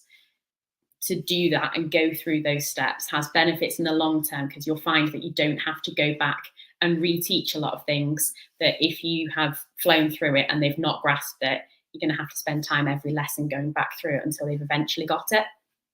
And also with, like I said earlier about the worksheets that I will hand out, that they match what's on the board, making sure that there aren't unnecessary things that are on the PowerPoint that might confuse them, making sure that if they're doing a task, you're asking them to do it step by step, not overwhelming them. If you're asking them to do 2 skills at the same time, listening and reading, that can be quite a lot.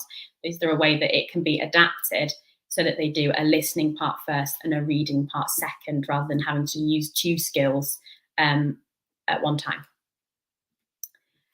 And finally, looking at having fun, and fun can encourage the participation of all the students in the room.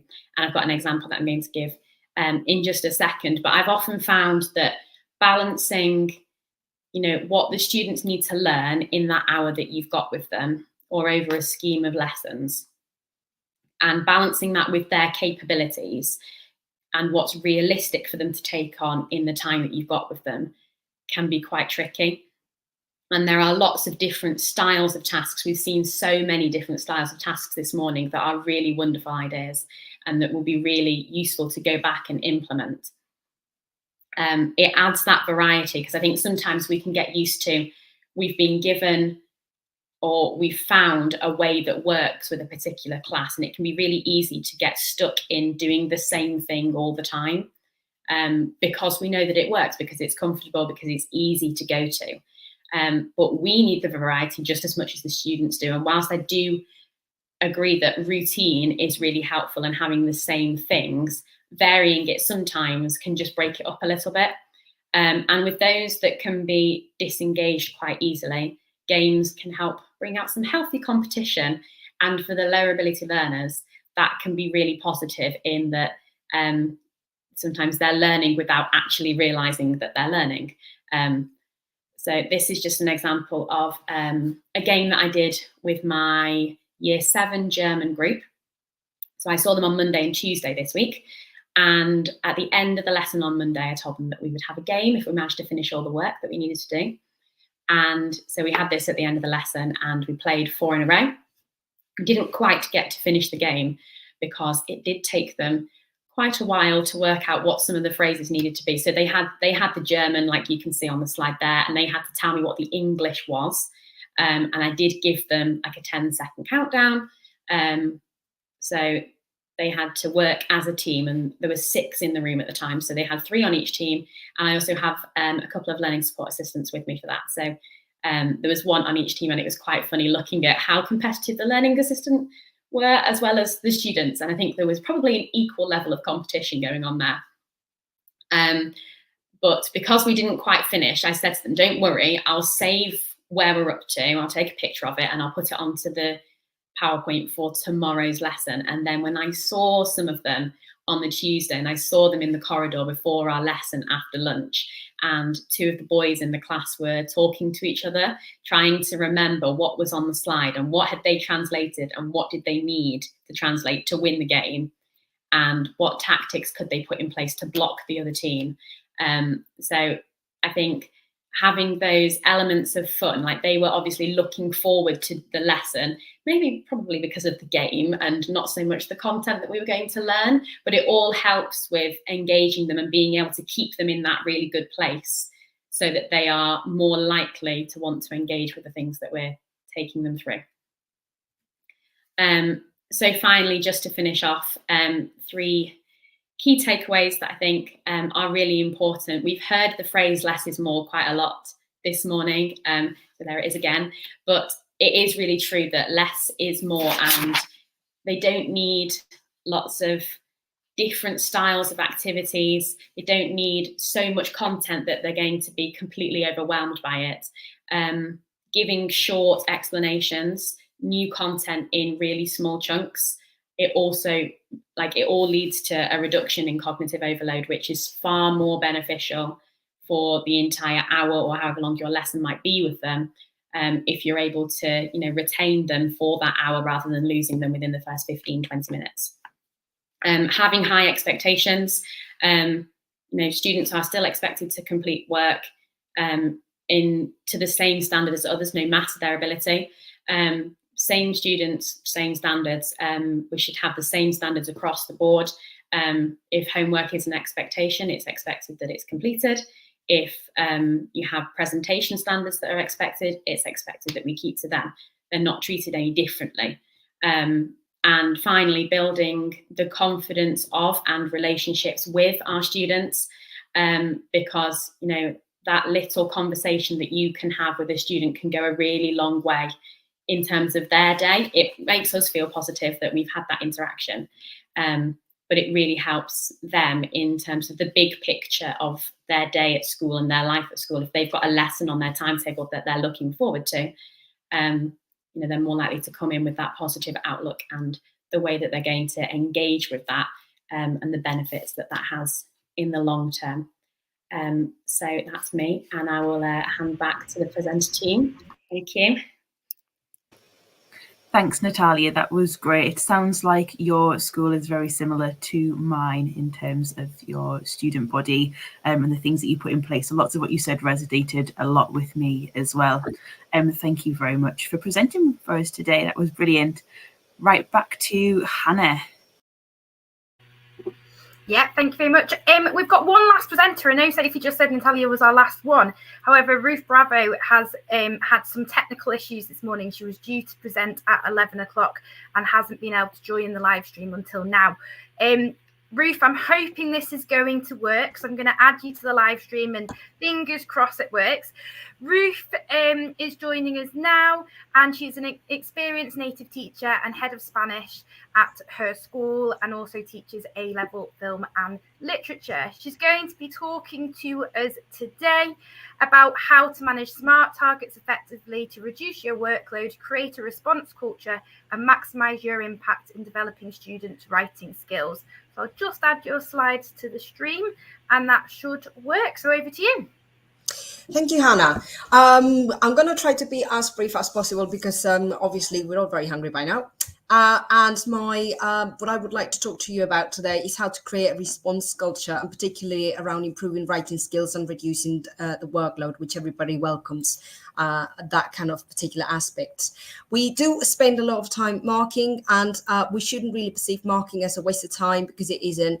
But if it is, maybe we got to rethink, what is it that we are doing wrong. So I think the first thing that I hope you're not doing is correcting every error on the page. Particularly, I'm going to be discussing the approach to exam marking, as in full paper exam marking. And that is very taxing for us. It's very ineffective for the kids. It's very disappointing because what you get is a reading of what we can class as depressing data if we correct every error on the page. So another thing that is really frustrating, and we can feel that we're wasting our time, is setting targets that the students then ignore. Or setting the same target again and again and again, which is a waste of time and equally frustrating for us. So how can we mark more effectively? It's about working smarter, not working harder. One thing that I've been doing for years as a head of department is creating mark sheets. I'm sure you all do use mark sheets when it comes to exam revision, after exam feedback. And if you've got the assessment criteria, you highlight it. It doesn't take you much time. You don't have to do any writing. So that's effective marking, cutting your time. We have added a standard version of the translation for the writing paper, because it means that instead of us correcting the errors on the exam paper, we do ticks and crosses on the table, and then students have to be the ones making the effort and going from their answer to their mark sheet and actually compare. And that means that they got the correct version there. We keep all the mark sheets and assessments in an assessment folder in the classroom, so it doesn't walk about. We have that as evidence of progress as well.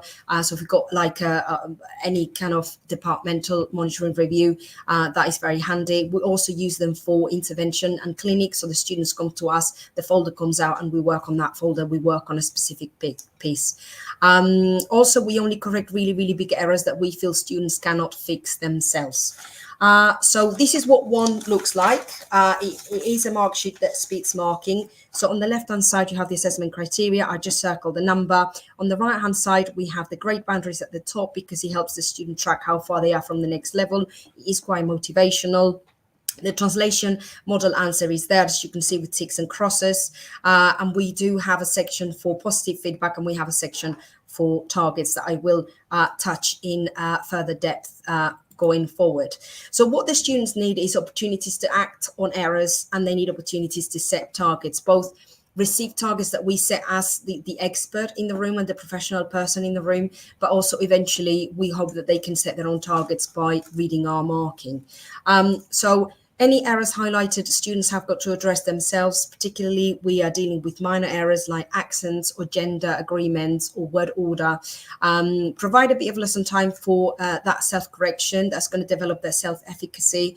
We tend to use the same task or exam for clinics. So they rewrite different parts of it, different sections of it. It's not point you reinventing the wheel. We just keep working on the piece that you have to improve.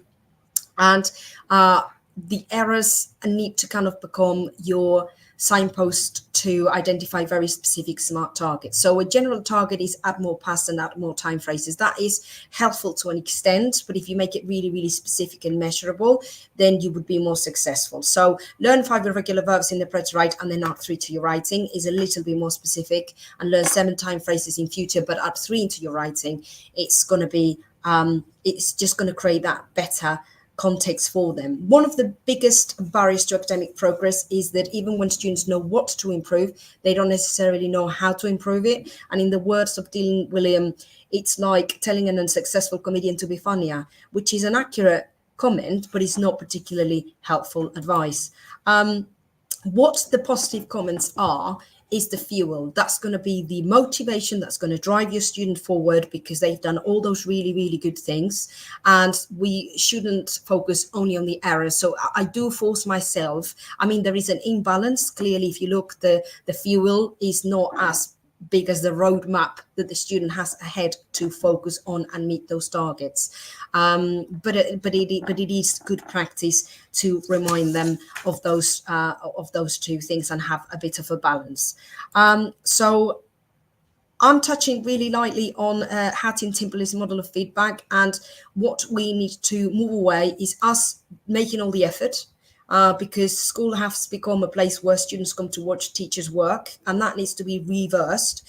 And what we have to do is provide the right challenge, provide the specific goal, but the student needs to increase the effort and employ more effective strategies to meet us halfway. So how do we do that in our school? So in my department, we have developed a response culture where we watch them work. So we give them SMART targets. I won't bore you with what SMART, I'm sure you're familiar with it, the specific, the measurable, the time related, and so on. We provide training on how they should respond in lesson time. We get the students when they're in year 9, which is a bit late in terms of training them for self-efficacy and response to feedback, but we have to hone this in. We provide very clear instructions as to where they can find explanation, examples, and tasks to practice whatever area it is, the grammar, spelling, vocab that they have to enhance. And this is following Rosenson's principle of instruction, which has been mentioned before. Today, but we have developed a very, very good system where students are responsible and they have to centralize the targets and they have to log evidence of task completion towards meeting those targets. This is checked by staff, is monitored by staff, but is not marked by staff. It doesn't take up staff marking time, okay? And we share this system with tutors and parents. That increases the accountability on the students' behalf and it improves communication between home and school. So what we have created is a system of boosters, which are centralized resources. It's just basically Word documents where we include a little explanation of the grammar point and some links to activities or some activities that are going to help the student revisit the concept or develop the concept further. This could be activities that you've used in the lesson in your PowerPoint. You just collate them and you make them accessible. Microsoft Form, Google Forms, links to Quizlet tests. We sometimes use online tasks like languagesonline.org, or we use studyspanish.com, and we just insert the links. Sometimes the links don't work because the website suddenly becomes no longer free or it changes sites or something. So you do have to review them. On the right-hand side, we have the SMART target table. It is where the students centralize what they are going to achieve. We want them to be very specific. We want them to tell us how they're going to achieve it. And we want them to tell us either when they have achieved it or when they plan to achieve it. The column in the middle is where they log the evidence. I will show you examples in a minute. And the third column is to allow a little bit of reflection. So if they feel they need more help, they can leave a comment for us. Or if they need that, they feel that they've done enough and they've mastered the target, then they just leave a little quick message there. This is another booster students find really difficult, the difference between me and me. So the activity here is a link which they do and is self-marked. Another activity is Microsoft Forms, which again is multiple choice. So they have to just select whatever. And again, it is self-marked. And they have to write 5 sentences with me and 5 sentences with me in their exercise book. And that does take a little bit of marking from the teacher, but it's very, very, very minimal. So this is an example of evidence of progress. Number 1, the student had to complete a number of tasks on the conditional tense, and they completed 3 tasks. The tasks are quite a range of different complexity, so I feel that it's been fully met. And on the right-hand side, the student has to work on gender endings, and they had to provide evidence from their exercise book that they have written a paragraph and that it's accurate.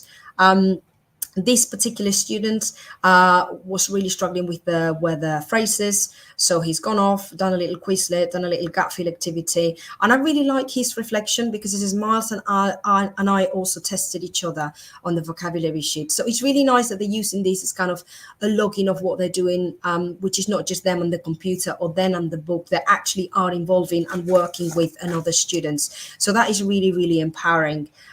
This is what it looks like when nothing has been done. So the student has got deadlines, they've got targets, the targets are very specific, they have logged how they want to meet those targets, but they haven't given me any evidence. So this is something that when the parents question, why did my child score so poorly on the writing exam, I then refer them back to this and said, well, had he actually acted on the feedback given, we wouldn't be where we are. So it's actually really, really effective because the parents have got something to hold on to and the student has got something concrete that they can crack on with. It is not a perfect system, and I'm going to run you through the cons and the pros. So it does need a consistent approach. It needs the whole department to really buy into this. It does take some lesson time initially. The students do need the training. The tutors and the parents need to be explained the rationale behind it. And not every student wants to engage, because not every student wants to be become independent, and they don't want to necessarily become accountable. But we have persevered because it has really worked for us. It provides very specific and manageable targets for the students. It gives them opportunities for self-correction. We are focused on a limited list of targets that is just there and is logged and is tangible. It directs students to resources for extended practice. It's very, very helpful for very weak or very confident learners. So my very advanced learners, I can tell them, go and check out the present subjunctive booster, go and check out the if clauses booster, go and check out the imperfect subjunctives booster, and they can go and they can be learning in terms of their stage and not their age. It also really helps.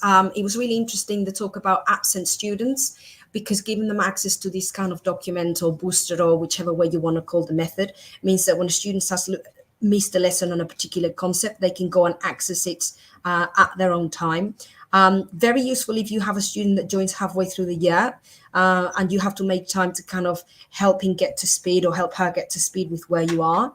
It sets high expectations, it promotes ownership and autonomy, as well as self-efficacy, and it does help bridge that gap between that triangle tutor, parent, teacher, with the student as the center figure of it.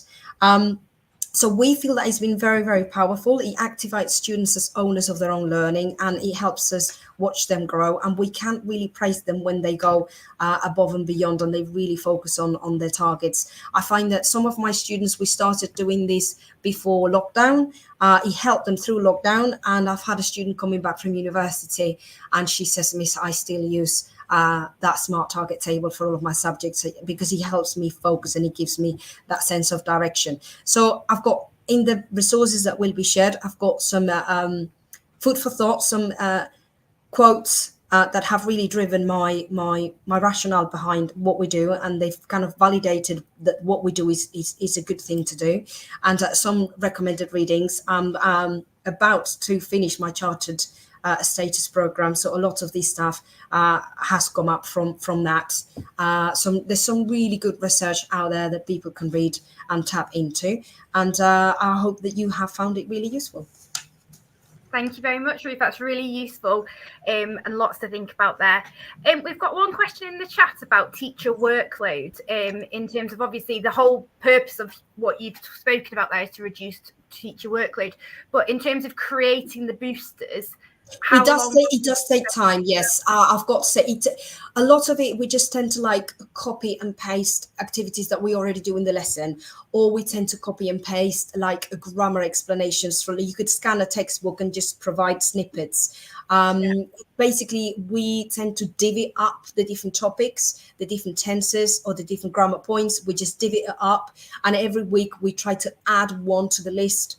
A member of the staff just does it in their own time, or we improve them as we go along. If you've got a language assistant, that would be something that the language assistant can help you with. But if you've got websites that you know are reliable, like ifindlanguagesonline.org, I know it's an old website, but it still has really good stuff.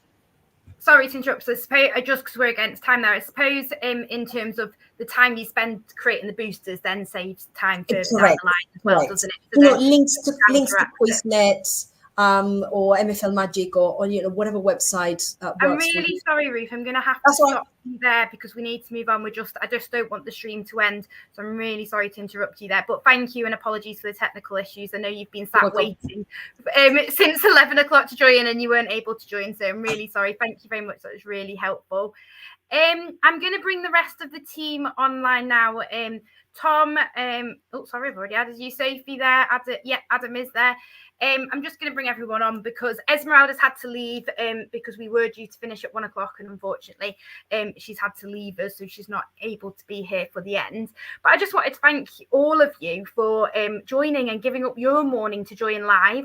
Just a reminder that we will ask presenters if they are happy for us to share their resources as a PDF file on tests, and those will be uploaded shortly.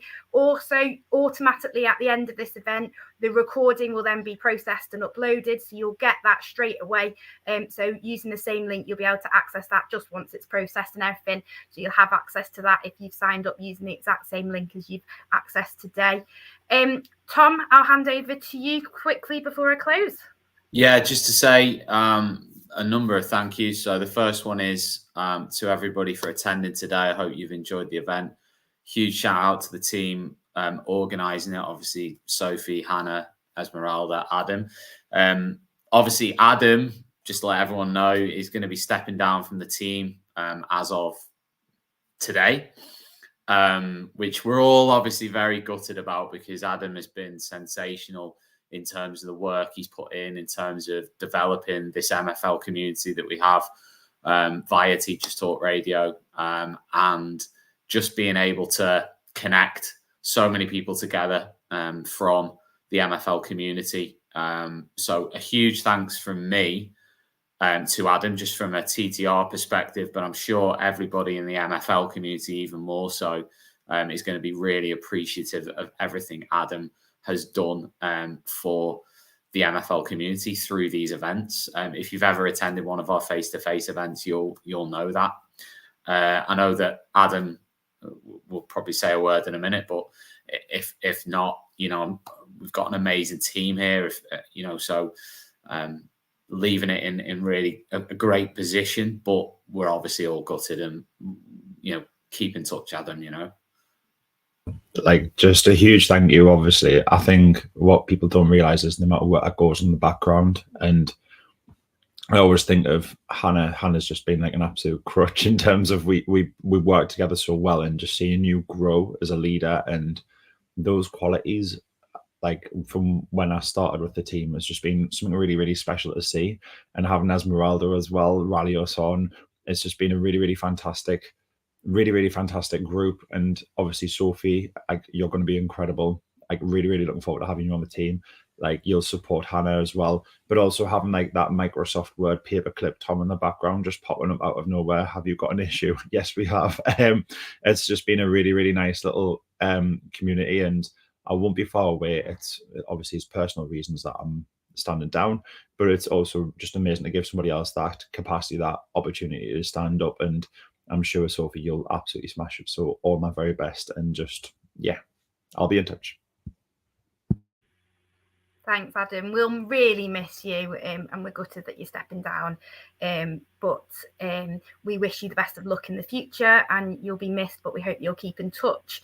And perhaps we could have you back as a presenter one day, going all the way back to the beginning where we first met you as well. It would be great to have you there.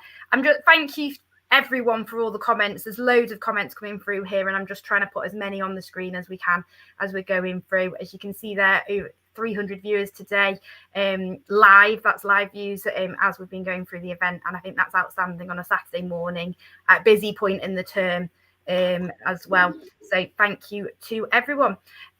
Obviously, if you've got any feedback, we're going to post that link to the feedback form on X. I keep wanting to say Twitter, sorry, on X, and we'll put that out. We'll email the presenters for permission to share their slides as a PDF. And we hope you've enjoyed this morning, and we hope you've taken lots away from that. And we hope to see you again soon. We'll be making an announcement in the next couple of weeks about our in-person events. I'm going to keep the suspense going for a little bit longer, so keep your eyes peeled on social media. That will be coming out very soon. But thank you very much for joining us. Have a good afternoon.